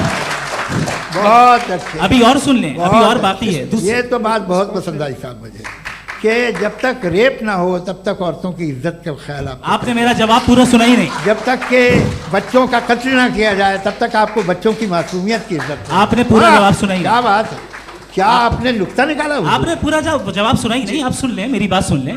ये मैंने आपको एक चीज बताई। दूसरी चीज, इस दुनिया में हम आए हैं टेस्ट के लिए, हमारा टेस्ट हो रहा है और हर इंसान का अलग अलग अंदाज में टेस्ट होता है। और इस दुनिया में अगर इविल मौजूद है तो वो इविल जरिया है हमारे अंदर ह्यूमन नोबल क्वालिटीज को डेवलप करने का और अलग अलग फील्ड में प्रोग्रेस करने का। और अगर हमारे अंदर और इस दुनिया में इविल नहीं होता तो बताइए टेस्ट का मतलब क्या होता? अगर मैं अपने स्टूडेंट को एमसीक्यूज दूं और उसमें सिर्फ राइट आंसर लिख कर दे दूं और कहूं तुम्हारा टेस्ट हो गया, ये मीनिंगलेस है। इस दुनिया में अगर हम टेस्ट के लिए आए हैं तो जाहिर है गुड एंड इविल दोनों मौजूद है। तो अगर गुड एंड इविल दोनों मौजूद है तो ये इविल भी खुदा का बनाया हुआ है? जी हाँ, खुदा का बनाया हुआ है। लेकिन अच्छा, चलो अच्छी बात। जी बिल्कुल, तो बिल्कुल खुदा ने बनाया। अभी तो ये है कि जो मेजॉरिटी है दुनिया में वो इविल है, तो ये खुदा एक्चुअली इविल के साइड पे लग रहा है मुझे। बिल्कुल भी नहीं, मैं बताता हूं। मेजॉरिटी में तो वो है। क्या बात कर रहे हैं भाई आप? कोई भी जो मुंसिफ होगा, चाहे आपका अपना घर हो जिसके आप सबसे बड़े हैं, चाहे आपकी ऑर्गेनाइजेशन हो जो आप चलाते हैं, वहां पर आप इवल रखेंगे साबित करने को कि बाकी लोग शरीफ हैं? मेरी बात सुनिए। क्या ये आर्ग्यूमेंट ही गलत है? अगर कि जब तक के कोई इवल नहीं होगा तब तक के शरीफ आदमी शरीफ नहीं लगेगा। अगर एग्जामिनर गलत ऑप्शन दे रहा है तो एग्जामिनर इविल नहीं हो गया, जो गलत ऑप्शन को सेलेक्ट कर रहा है वो फेल होगा। क्रिएटर ने इविल को बनाया है लेकिन वो इविल नहीं है। अच्छा सुनिए मेरी बात, हाँ। Let me complete sir. जी जी। क्रिएटर ने इविल को बनाया है टेस्ट के लिए, वो इविल नहीं है। इविल वो होगा जो उसे इख्तियार करेगा। छुरी को बनाने वाला गलत नहीं होता है, छुरी का गलत इस्तेमाल करने वाला गलत होता है। रेप को कैसे गलत इस्तेमाल करते हैं? रेप इंसान के फ्री विल का नतीजा है। ये रेप कैसे गलत इस्तेमाल होता है? ये मुझे अब सुन ले, अब सुन ले। गलत इस्तेमाल होता है। हाँ मैं बता रहा हूँ ना, कैसे गलत इस्तेमाल? मैं बता रहा हूँ कि जो इविल इस दुनिया में मौजूद है उसके कई सारे तरीके हैं। एक तरीका इंसान का अपना फ्री विल है। अब अगर कोई रेपिस्ट रेप कर रहा है तो इसका गॉड का कसूर नहीं है, वो अपने फ्री विल का गलत इस्तेमाल कर रहा है, उसको सजा मिलनी चाहिए। अच्छा। और उसी के लिए जहन्नम बनाई गई है। ये फ्री विल का भी बड़ा चक्कर। आप जब कोई बुरा काम करते हैं या कोई बुराई होती है तो ये कहा जाता है कि ये फ्री विल है। 7 billion free wills are moving on this planet. 7 billion free will. और एक आदमी अपनी फ्री विल से मुझे कत्ल कर दे तो मैं खुदा की मर्जी से मरा हूँ कि इसकी फ्री विल की वजह से? मेरी मौत खुदा के हाथ है या ये फ्री विल वाले के हाथ है? खुदा ने फ्री विल का निजाम बनाया है और उस निजाम का गलत इस्तेमाल करके कोई आपको मार रहा है, इस्तेमाल करके मेरा कत्ल कर देता है। अब मेरी मौत का जिम्मेदार कौन है? वो इंसान जिम्मेदार है। वो इंसान। जी। तो ये कहना कि और उसको सजा मिलेगी। तो अब आप आगे चलिए कि ये तय करना कि अल्लाह ही या अल्लाह ने खुदा ही जिंदगी देता है, खुदा ही मौत देता है, ये गलत है। बिल्कुल गलत नहीं है। हाँ, नहीं, निजाम उसी ने बनाया फ्री विल का। निजाम मौत और हयात का उसी ने बनाया। You are contradicting yourself. अभी आपने कहा कि एक आदमी ने फ्री विल से आपको मार दिया, इसमें उसे फ्री विल दी गई थी, उसने गलत इस्तेमाल किया। 7 billion free wills are moving on this planet और आप चाह रहे हैं कि मैं सिर्फ खुदा का ध्यान करूं। ये 7 बिलियन फ्री विल्स को मुझे लुक आफ्टर करना पड़ेगा कि नहीं? ये तो तबाहियां कर रही हैं और तबाहियां ज़्यादा हो रही हैं। बिल्कुल। तो अगर आप बताएं अगर खुदा नहीं है फॉर एग्जाम्पल, तो आप इविल को कैसे डिसाइड करेंगे? यानी how can you define evil objectively without God? देखिए दुनिया में 2 तरह के जानवर हैं। एक जो अकेले रहते हैं जंगल में और एक जो ग्रुप्स में रहते हैं। ग्रुप में जो भी रहेगा, चाहे वो आपका फाउंडेशन हो, चाहे कोई क्लब हो, चाहे कोई पॉलिटिकल पार्टी हो, चाहे कोई यूनिट हो, उसमें आपको इंटरैक्ट करने के रूल बनाने पड़ेंगे। यानी लोग तय करेंगे। लोग तय करेंगे। अगर लोगों ने ये तय किया कि किसी का रेप करना सही है, आप जस्टिफाई करेंगे? नहीं, आपका फाउंडेशन तो ये हो गया ना कि लोग ही विल डिसाइड करेंगे। नहीं। अरे दुनिया में ऐसे ग्रुप्स हैं जो रेप को जायज़ मानते हैं सर्टेन हालात में। मैं डिटेल में नहीं जानूंगा, आप भी जानते हैं। ये जो आईसिस वाले थे जिन्होंने क्या किया था, तो उन्होंने क्या किया उसका खुदा से कोई ताल्लुक नहीं है सर। मैंने सिंपल सवाल किया कि इविल को आप डिफाइन करते कैसे हैं? आइए वापस आइए जी। आप साथ में तभी रह सकते हैं जब कुछ आप ऐसे उसूल डेवलप करें जिसमें हर एक का बेसिक तहफ़्फ़ुज़, हर एक का बेसिक राइट हो और हर एक को कोई आराम मिले। यही तरीक़ा है किसी भी ऑर्गेनाइजेशन जिसमें एक से ज़्यादा लोग हैं। और वो ऐसे चलती है ज़िंदगी। उसमें अगर आप गड़बड़ करेंगे तो तबाही होगी, नुकसान होगा, बर्बादियाँ आएंगी। और अगर उसमें आप घर ले लीजिए ना, एक हस्बैंड है, एक वाइफ है, बच्चे हैं, वालदा भी हैं, 2 बहनें भी हैं, एक भाई भी है। अब इसमें कोई निज़ाम आपको चाहिए साथ में रहने का, और एक दूसरे पे भरोसा रहे, एक दूसरे के बहीख्वाह हों, एक दूसरे की मदद करें, ऐसी जिंदगी। सर आपकी बात आ गई, आप ये कह रहे हैं कि लोग डिसाइड करेंगे क्या सही है क्या गलत है, यही है? मेजॉरिटी डिसाइड करेगी क्या सही है क्या गलत है? अरे भाई बिल्कुल।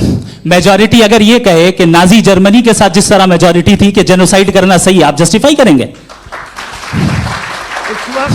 उस वक्त आपका ये सवाल सिर्फ उसके बाद क्लोजिंग। हाँ, उस वक्त प्लेनेट पे जो लोग थे, उनमें कितने लोग हिटलर को सही समझते? अच्छा, प्लेनेट की मेजॉरिटी तय करेगी, सोसाइटी की नहीं। प्लेनेट की मेजॉरिटी गॉड के एग्जिस्टेंस को सही मानती है, आप क्यों नहीं मानते?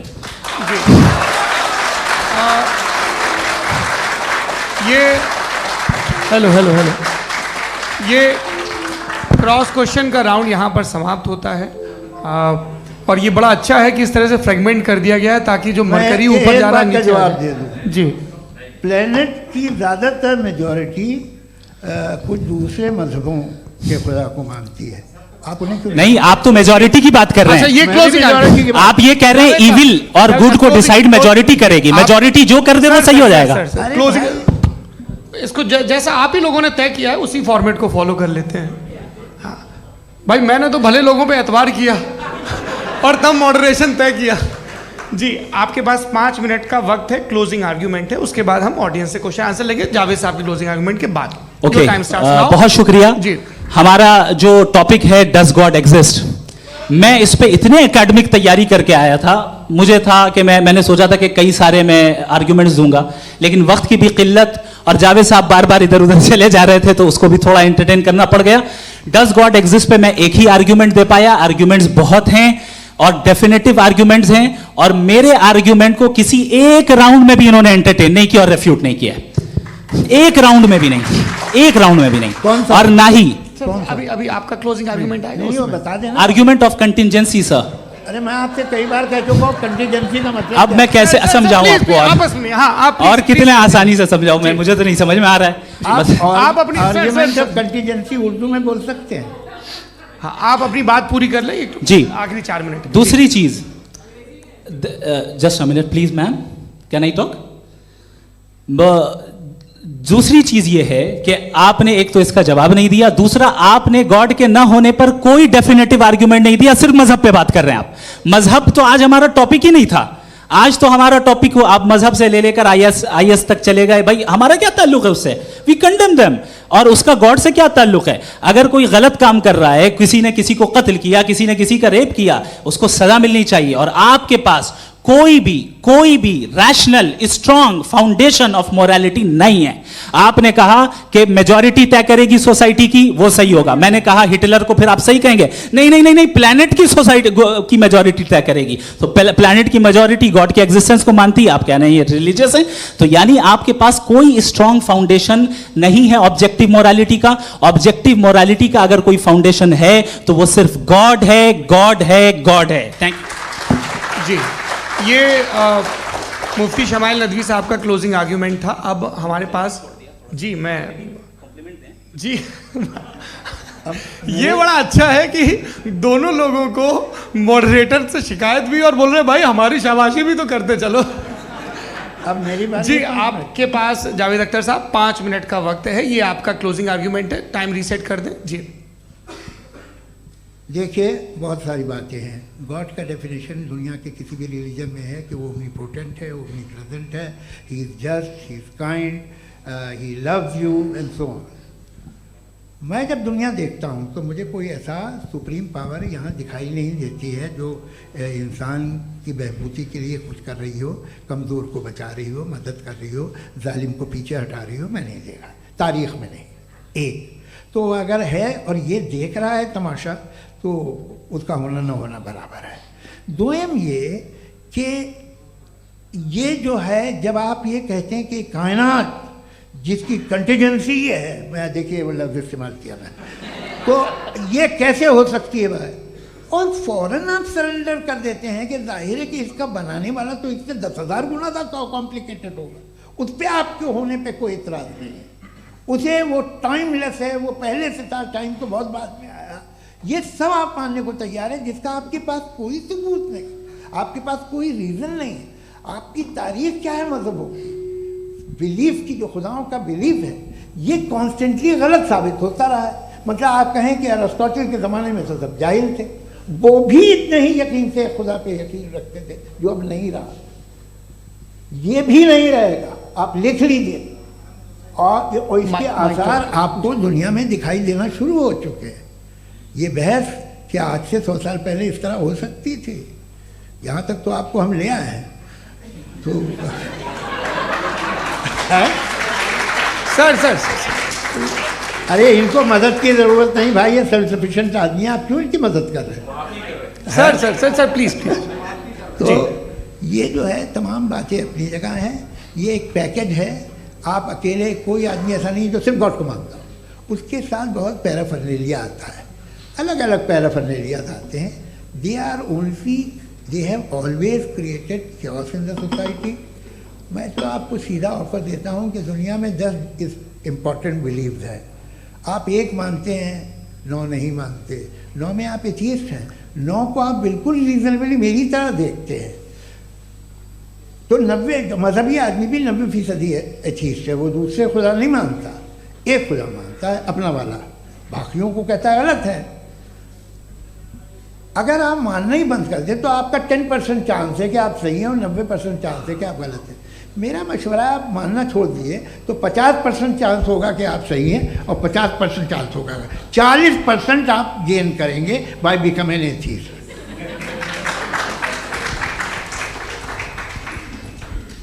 ये एक फरसूदा ख्याल है, ये ख़त्म हो रहा है, हो सकता है मेरी ज़िंदगी में ना हो, लेकिन ये हो जाएगा। जो बातें ये इनको आप मेटाफिज़िकल ये वो ऐसे रिस्पेक्टेबल टर्म दे दिए, ये तो उन लोग के हैं जिन्हें ना फिज़िक्स मालूम थी ना मेटा मालूम था, ये उन्होंने आपको दिए हैं। जी बहुत शुक्रिया आप दोनों लोगों का। और अब इस बातचीत का आखिरी राउंड शुरू होगा, डज गॉड एग्जिस्ट की ये बहस मुफ्ती शमाइल नदवी और जावेद अख्तर साहब के बीच।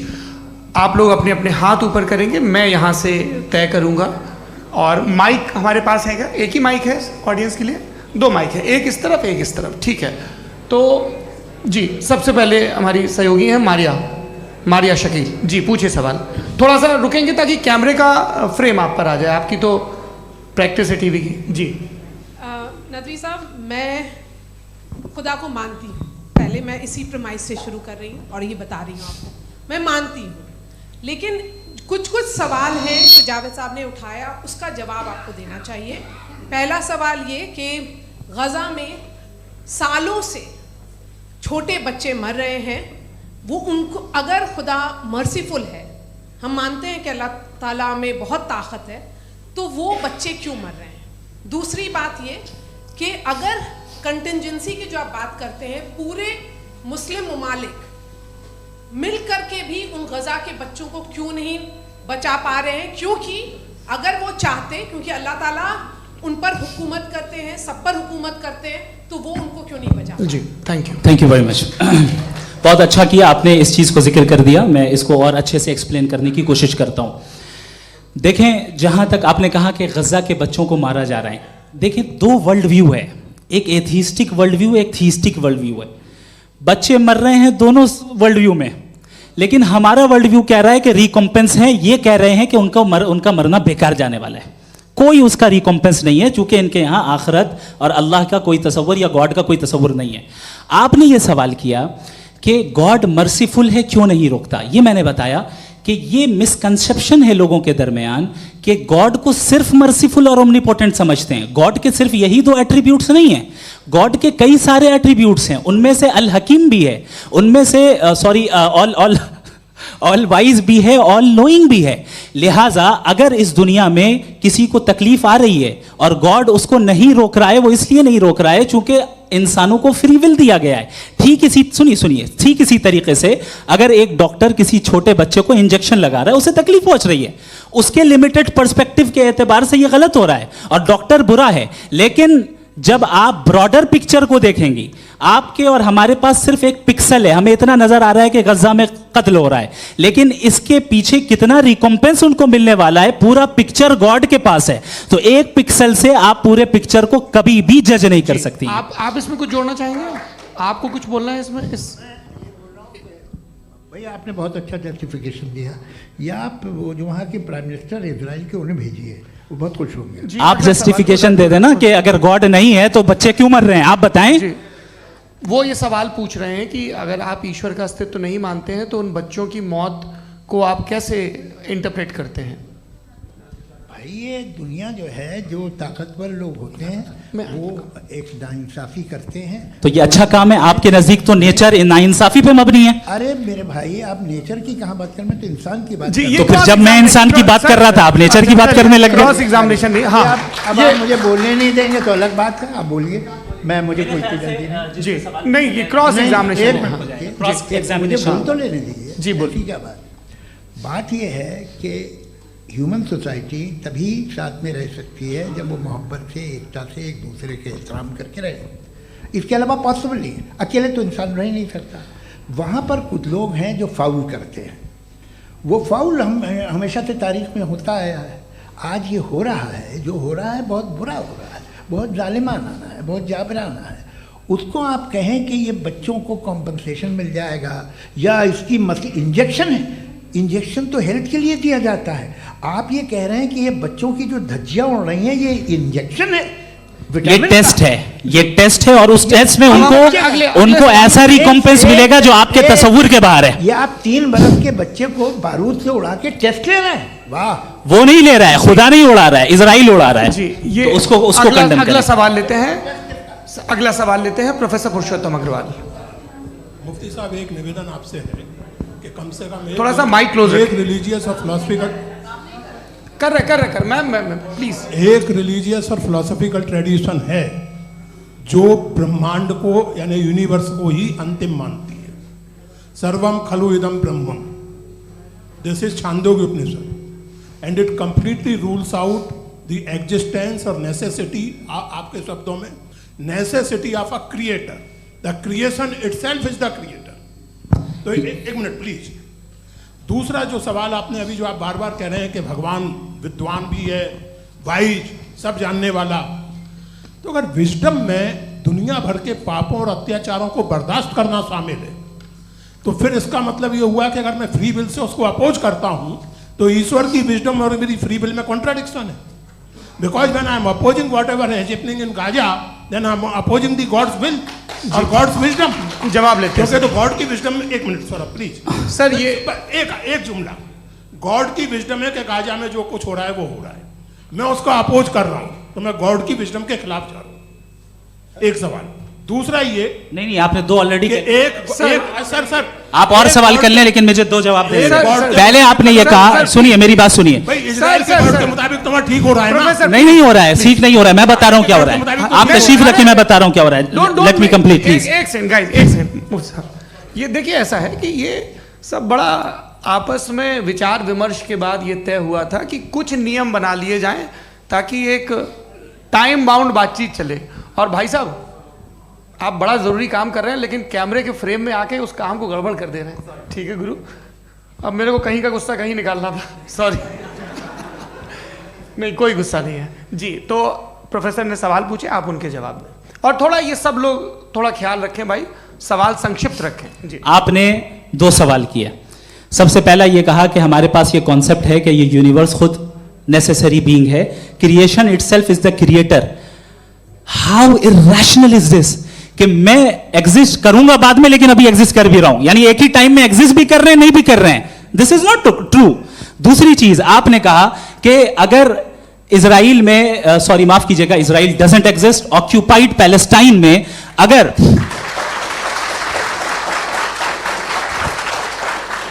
ऑक्यूपाइड पैलेस्टाइन में बच्चों को मारा जा रहा है फ्री विल की वजह से और गॉड नहीं रोक रहा, ये कॉन्ट्रडिक्शन है। ये बताइए कि एक एग्जाम में एक बच्चा गलत आंसर लिख रहा है, सुनिए, एग्जामिनर चाहे तो रोक सकता है, क्यों नहीं रोक रहा है? ये कॉन्ट्रडिक्शन है, ये कॉन्ट्रडिक्शन नहीं है।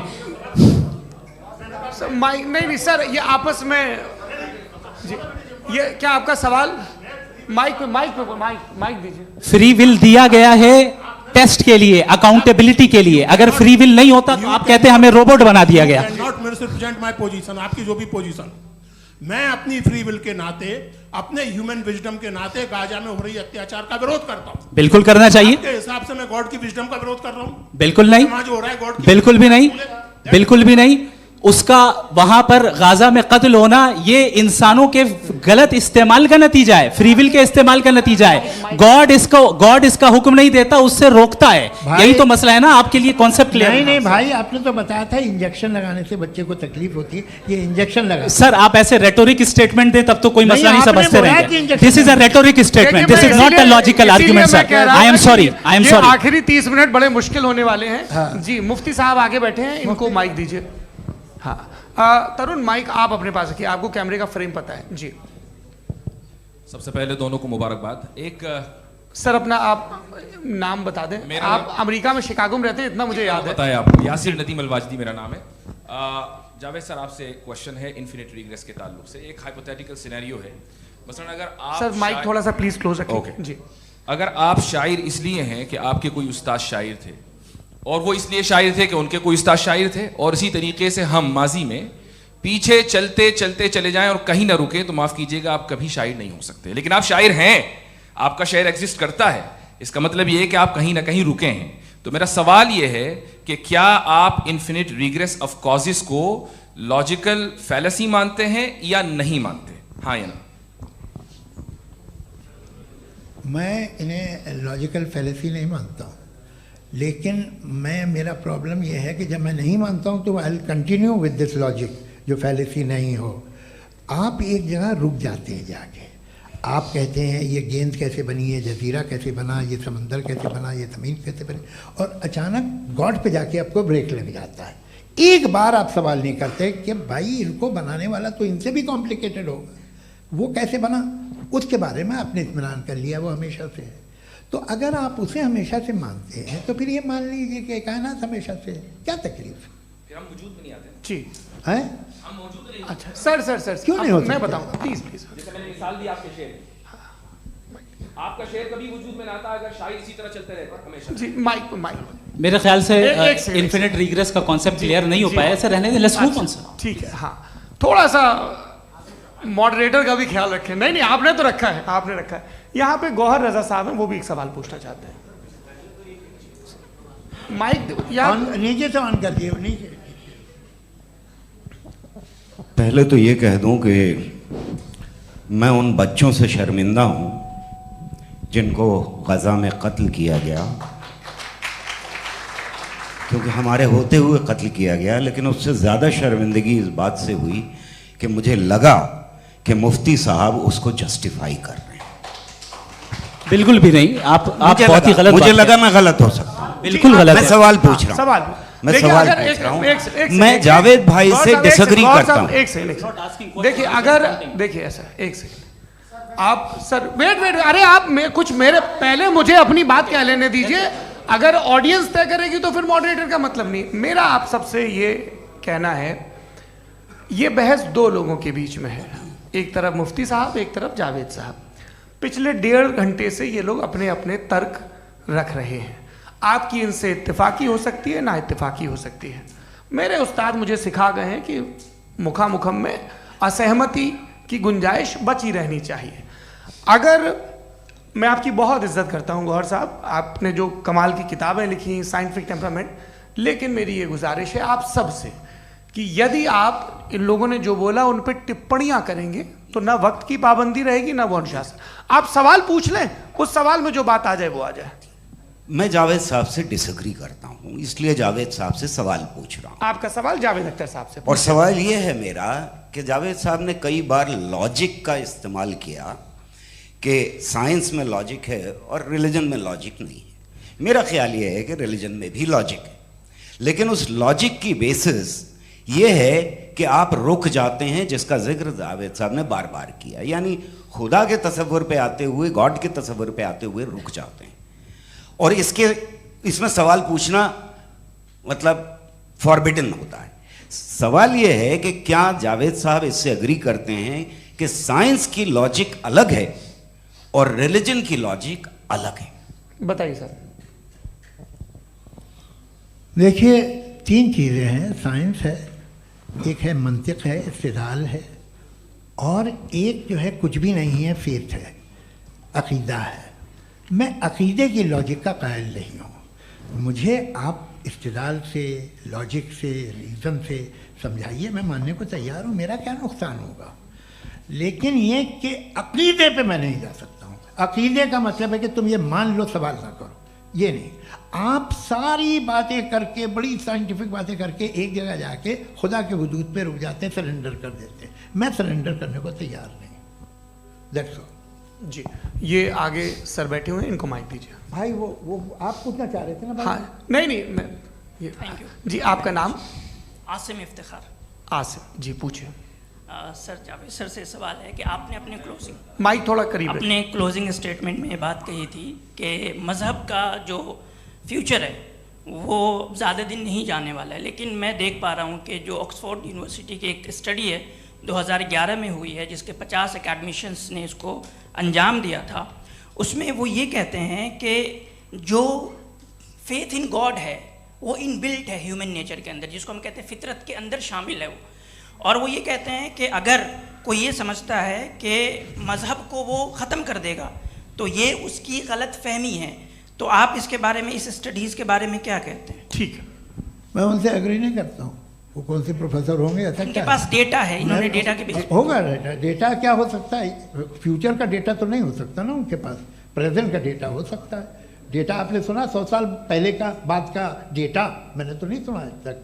तो आज उनकी ये राय है और होगी राय, ठीक है। दुनिया में तरह तरह की राय है लोग, लेकिन मैं समझता हूँ कि वक्त के साथ इंसान ज़्यादा से ज़्यादा रीज़नेबल और लॉजिकल होता जा रहा है। आज आप देखिए वेस्टर्न यूरोप में क्या परसेंटेज है नॉन बिलीवर्स की, बहुत हाई। वहाँ चर्च खाली पड़े होते हैं। तो अल्टीमेटली तो इंसान कोई ऐसी बात बहुत अरसे तक नहीं मान सकेगा, चाहे गलत या सही, जो उससे उसके दिमाग को, उसके जहन को, उसकी लॉजिक को अपील न करे। वो कह रहे हैं तो ऑक्सफोर्ड के होंगे तो कैम्ब्रिज के होंगे, तो मुझे क्या लेना देना। उनका डेटा मुस्तकबिल का नहीं हो सकता है। जी। दीपक, हाँ पूछिए। मैं आऊँगा, अभी पीछे की साइड भी आऊँगा, माइक वहीं भेजूंगा 2-3 साल के लिए। जी जावेद साहब, आपसे सवाल है। नमस्ते।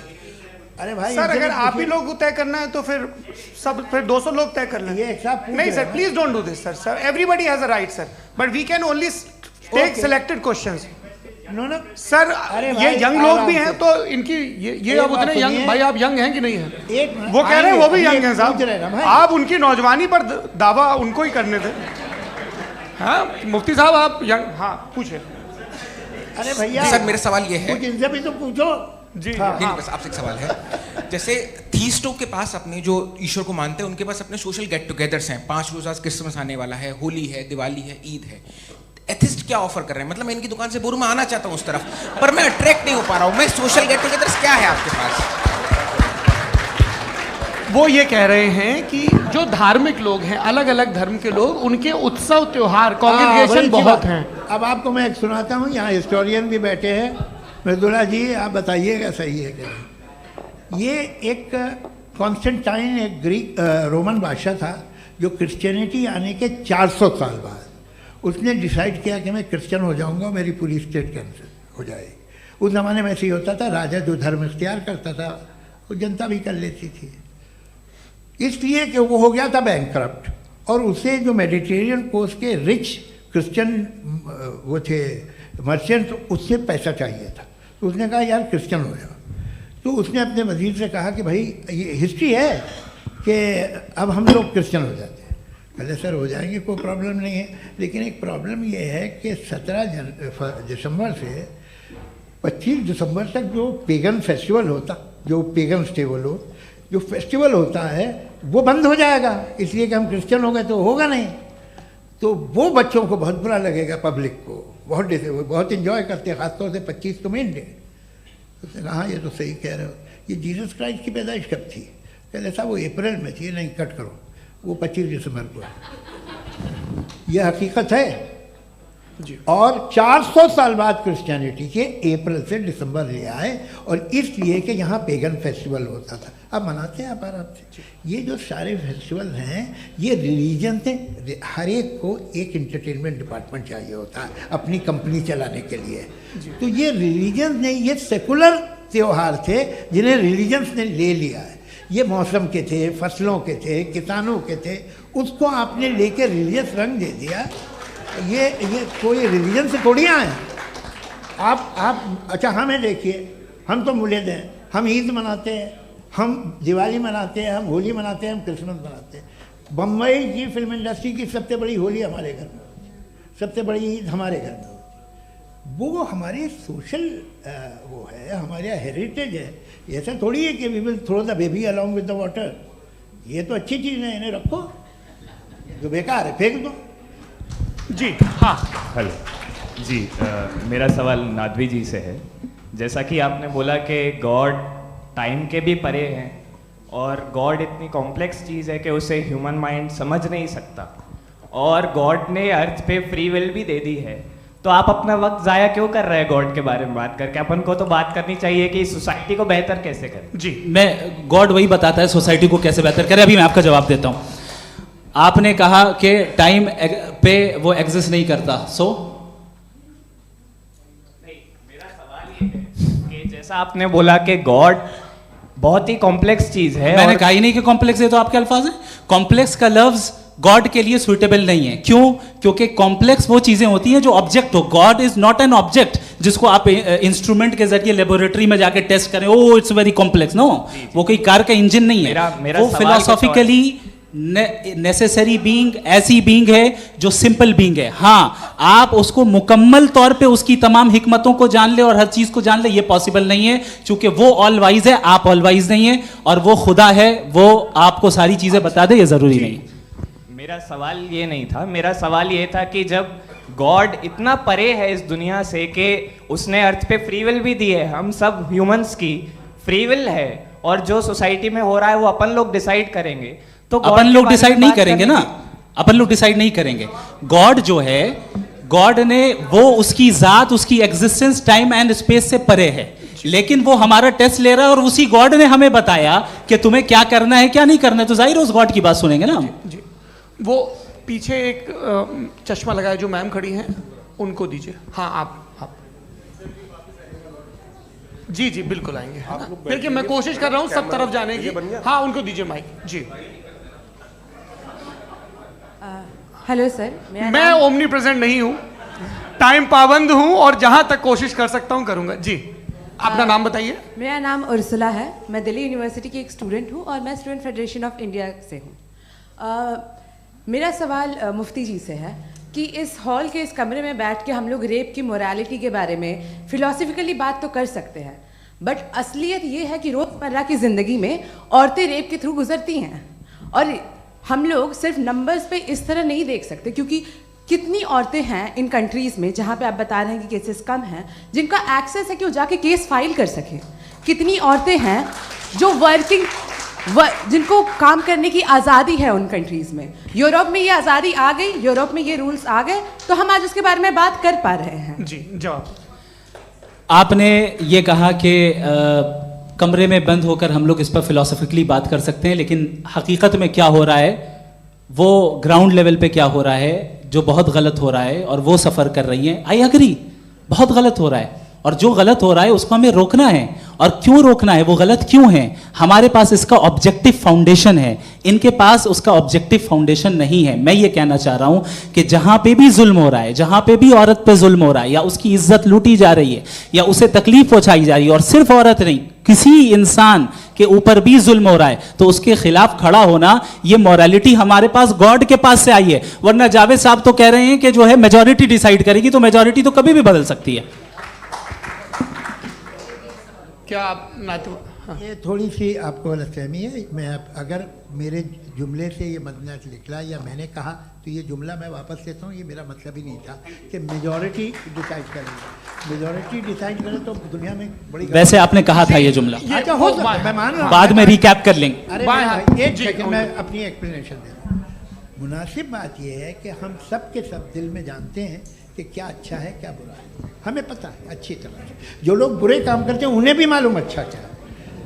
यही तो सवाल था हजरत कि फिर ये मोरालिटी आई कहाँ से? क्रॉस एग्जामिनेशन, हाँ जी हाँ। मोरालिटी साथ रहने की डिजायर से आई है। यानी साथ रहकर जो कुछ कह दे जो कुछ कर दे वो हो जाएगा? नहीं नहीं, तो आप कायदे से रह ही कर सकते हैं जब तक लोगों में मोरालिटी हो, वरना क्यास हो जाएगा। ये आपको कैसे पता? जी हमने देखा ना जहाँ मोरालिटी का क्यास हो गया, हम देखते हैं। कहाँ पे देखते भाई हैं? दुनिया में आप जो ये कह रहे हैं आप एक कहीं पे अगर गलत हो रहा है इस बहस तो के उसको बाद आप में गलत देखिए। आप सर मुफ्ती साहब, आप एपिस्टेमोलॉजी की बात कर रहे हैं, मैं ऑन्टोलॉजी की बात कर रहा हूँ। मैं इस बहस के बाद आप दोनों लोगों को चाय पे होस्ट करूंगा, वहां पे क्रॉस एग्जामिनेशन कर लीजिएगा। अभी ऑडियंस का हक मार रहे हैं आप लोग भाई, सर जस्ट लोग हैं आप लोग। और ये भाई ये हाँ उधर आएंगे, उधर इनको आएंगे जी सर, आएंगे। अच्छा सर मेरा नाम लईकुर रहमान है और मैं अलीगढ़ मुस्लिम यूनिवर्सिटी का स्टूडेंट हूँ। और जहाँ तक मुझे पता है कि sir you are also product of Aligarh Muslim University. मैं भी उसी चमन का बुलबुल। हाँ सर, तो बहुत खुशी हुई मुझे जान करके कि मैं आपसे मिलूंगा। सवाल सर मेरा सवाल ये है, सर सैयद अलैहि रहमा का नज़रिया ये था कि खुदा के वजूद को अक़ल के दायरे में रह कर के तलाश करना, न कि पूरी तौर से उसका इनकार कर देना। Sir how will you define it? नहीं तो ये तो आप इन्हें बताइए। ये सवाल आपसे खुदा का वजूद साबित कर रहे हैं तो सर आपने इनकार कर रखा है, इस वजह से मेरा क्वेश्चन उन्होंने यही सर से एक सेकंड, सर सैयद ने यही कहा ना कि अक्ल से आप खुदा के वजूद को साबित नहीं कर सकते, यही कहा ना भाई। वो उन्होंने कहा कर सकते हैं और वो कर दिया गया आज। वो फोन दो। तलाश करना या साबित करना अक्ल से अक्ल से नहीं हो सकता। अरे सवाल तो सुन लीजिए जी। अक्ल से नहीं हो सकता है, यही कहा ना आपने। अक्ल से हो सकता है? अरे वो यही कह रहे हैं भाई, आप बता रहे हो सकता है, वो तो कुछ और। आप अगर सर देखो नौजवान फोन ले लो, वो इतनी कमाल की यूनिवर्सिटी है। अरे भाई दे दो उन्हें जरा, एक मिनट दे दो भाई, मेरी बात सुनो, माइक पे बोलो ताकि जो लाखों लोग देख रहे हैं। माइक दे दो ना। अरे देंगे ना माइक, तुम ठहरो तो। हाँ सर मेरा सवाल ये था कि सर सैयद अलैहि रहमा का एक नज़रिया था अपना कि खुदा का जो वजूद है उसको अक़ल के दायरे में रह कर के तलाश करना है, न कि पूरे तौर से इनकार कर देना है। ये उनका कॉन्सेप्ट था। लेकिन मेरा सवाल ये है कि आप इसको कैसे डिफाइन करते हैं, एक्सप्लेन कैसे करेंगे, मैं आपसे जानना चाहता हूँ, क्योंकि you are the product of Aligarh Muslim University. मुझे अक़ल के दायरे में रखे मैंने बहुत तलाश की, मुझे मिला नहीं। हाँ ये इधर उधर वो चश्मा लगाए जो, हाँ उनको दे दीजिए।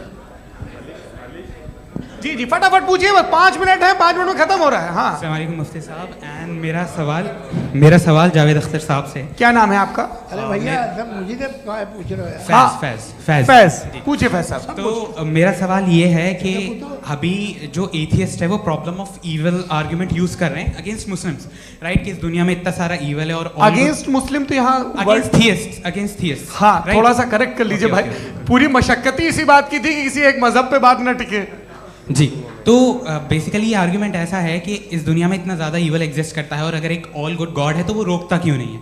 लेकिन इस सवाल में एक हिडन अजम्पशन ये है कि इस दुनिया में ईवल एग्जिस्ट करता है। अब एथियस्ट ये कैसे ऑन्टोलॉजिकली प्रूव कर सकते हैं कि इस दुनिया में ईवल एग्जिस्ट करता है? मैं आपको बताता हूँ, थोड़ा सा समझा। नहीं सर हम लोग इनको सुनने आए। नहीं please don't do that. I want to explain ontology. नहीं हम समझ गए सर, इनको अब जवाब देने दीजिए। अच्छा सवाल पूछ लो। मैं अभी तक क्या था वो मैं थोड़ा सा ऐड ऑन कर लेता हूँ। तुम गुरु, तो हम जब इसका राउंड 13 करेंगे ना तब तुमको स्टेज पे बिठाएंगे। जी तो हाँ जल्दी से।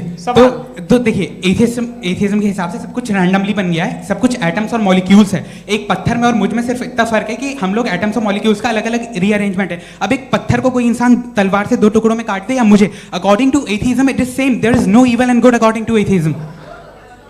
जी अच्छा फैज साहब का सवाल ये है कि हाँ कोशिश भी करते तो इससे गलत सवाल नहीं कर पाते।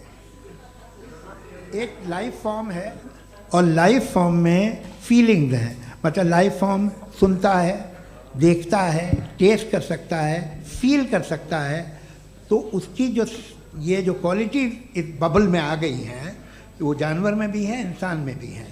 तो जाहिर है कि उसे कोई तकलीफ पहुंचेगी, तो चूंकि उसके पास वो सेंसिटिविटी है तो मैं करेगा। पत्थर में वो सेंसिटिविटी नहीं है। तो ये क्या सवाल हुआ कि अगर पत्थर को काटा तो पत्थर को तकलीफ नहीं होती, तो आपको काटे तो आपको क्यों तकलीफ हो? बैठ जाइए। जी हाँ अगला सवाल। हाँ पूछे। जी जावेद अख्तर साहब, अरे भैया, सब आप लोग मुफ्ती साहब को छोड़ रहे हैं तो मेरे ही पीछे पड़े हैं क्या? फिर चलो बोलो भाई। You asked how God can exist when children die in Gaza. हाँ? You asked how God can exist when children die in Gaza, and you also mentioned the rise of atheism in Europe. But the same events also are leading many atheists and non-believers to turn towards faith.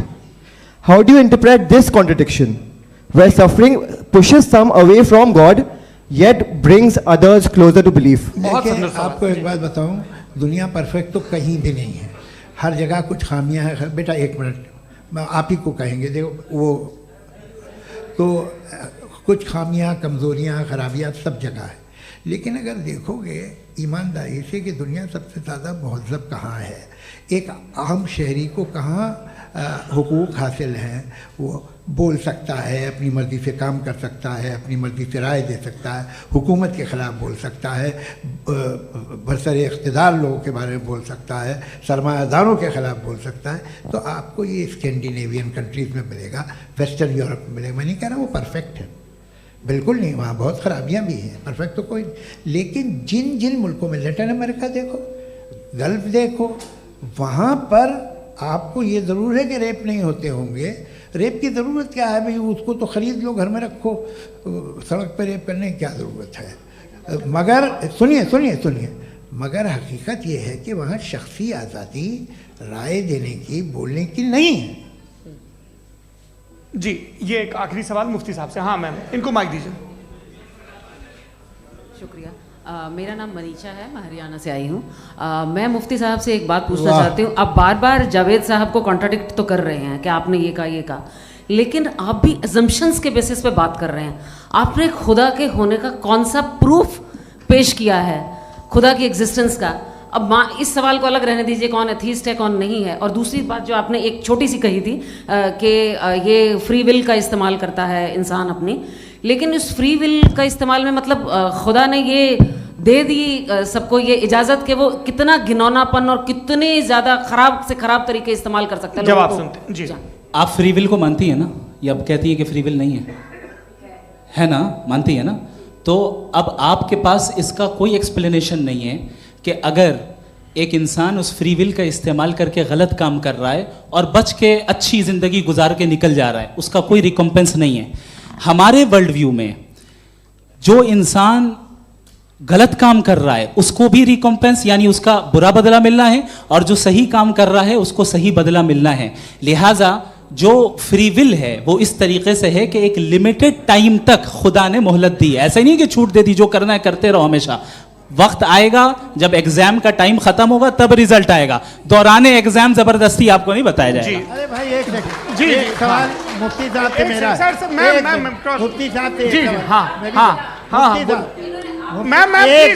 रुक जाइए, आपसे phone, आप इसके बाद आपसे यही रहेंगे वो। हाँ बोलिए। मैं मुफ्ती साहब एक ही सवाल करता हूँ कि अगर जो हो रहा है फ्री विल से हो रहा है और एक दिन बरोज़ क़यामत इंसाफ होगा मैशर में वगैरह वगैरह, तो दुआ क्यों मांगते हैं लोग? दुआ मांगते हैं इसके मतलब है अभी भी उसने ये डिपार्टमेंट रखा है कि मैं रोज़मर्रा की ज़िंदगी में बिल्कुल बिल्कुल ही कैन। तो तुम कैन हो, तुम मुझे नौकरी दिला देते हो, मेरे बेटे को ग्रीन कार्ड दिला देते हो, और 45,000 बच्चे मरते हो, उन्हें रोकते नहीं हो। नहीं तो क्या आप ये कह रहे हैं कि इस दुनिया में जालिमों को कभी पकड़ ही नहीं होती है? अरे जो भी पकड़ होगी वो बच्चे रोते हैं। बिल्कुल, देखिए मैंने अपने ओपनिंग स्टेटमेंट में यही कहा था कि जनाब जावेद साहब सिर्फ इमोशनल आर्गुमेंट देंगे। This is an emotional argument. ये छोटे मोटे इसके पीछे का रीजन मैंने बताया क्या है। देखिए मैं इसके पीछे का रीजन क्या है मैंने बताया। मंच से आप लोगों को सज्जनों इसलिए कह रहा हूं ताकि थोड़ा सा आपके कॉन्शियंस पे जोर रहे कि आपको ऑर्डर बचा के रखना है। वक्त तय हुआ था, ये वक्त पूरा हुआ, आपने इतने धैर्यपूर्वक सुना, मैं आप सबका बहुत बहुत शुक्रगुजार हूं। यदि इन दोनों विद्वानों की इच्छा होगी तो कभी हम इस बातचीत का राउंड 2 राउंड 3, यही तो देखिए खूबी है इंसान की कि बहस मुबाहसे में वो पड़ा रहता है। आप लोगों ने बड़े धैर्य का परिचय दिया, बहुत बहुत शुक्रिया। इसी के साथ ये बातचीत आप लोग को मैं एक बात बता दूं, ये सारी बहस हो गई, अब मुफ्ती साहब और बड़े मुफ्ती साहब इन साथ के साथ मैं खाना खाने वाला हूँ। अच्छा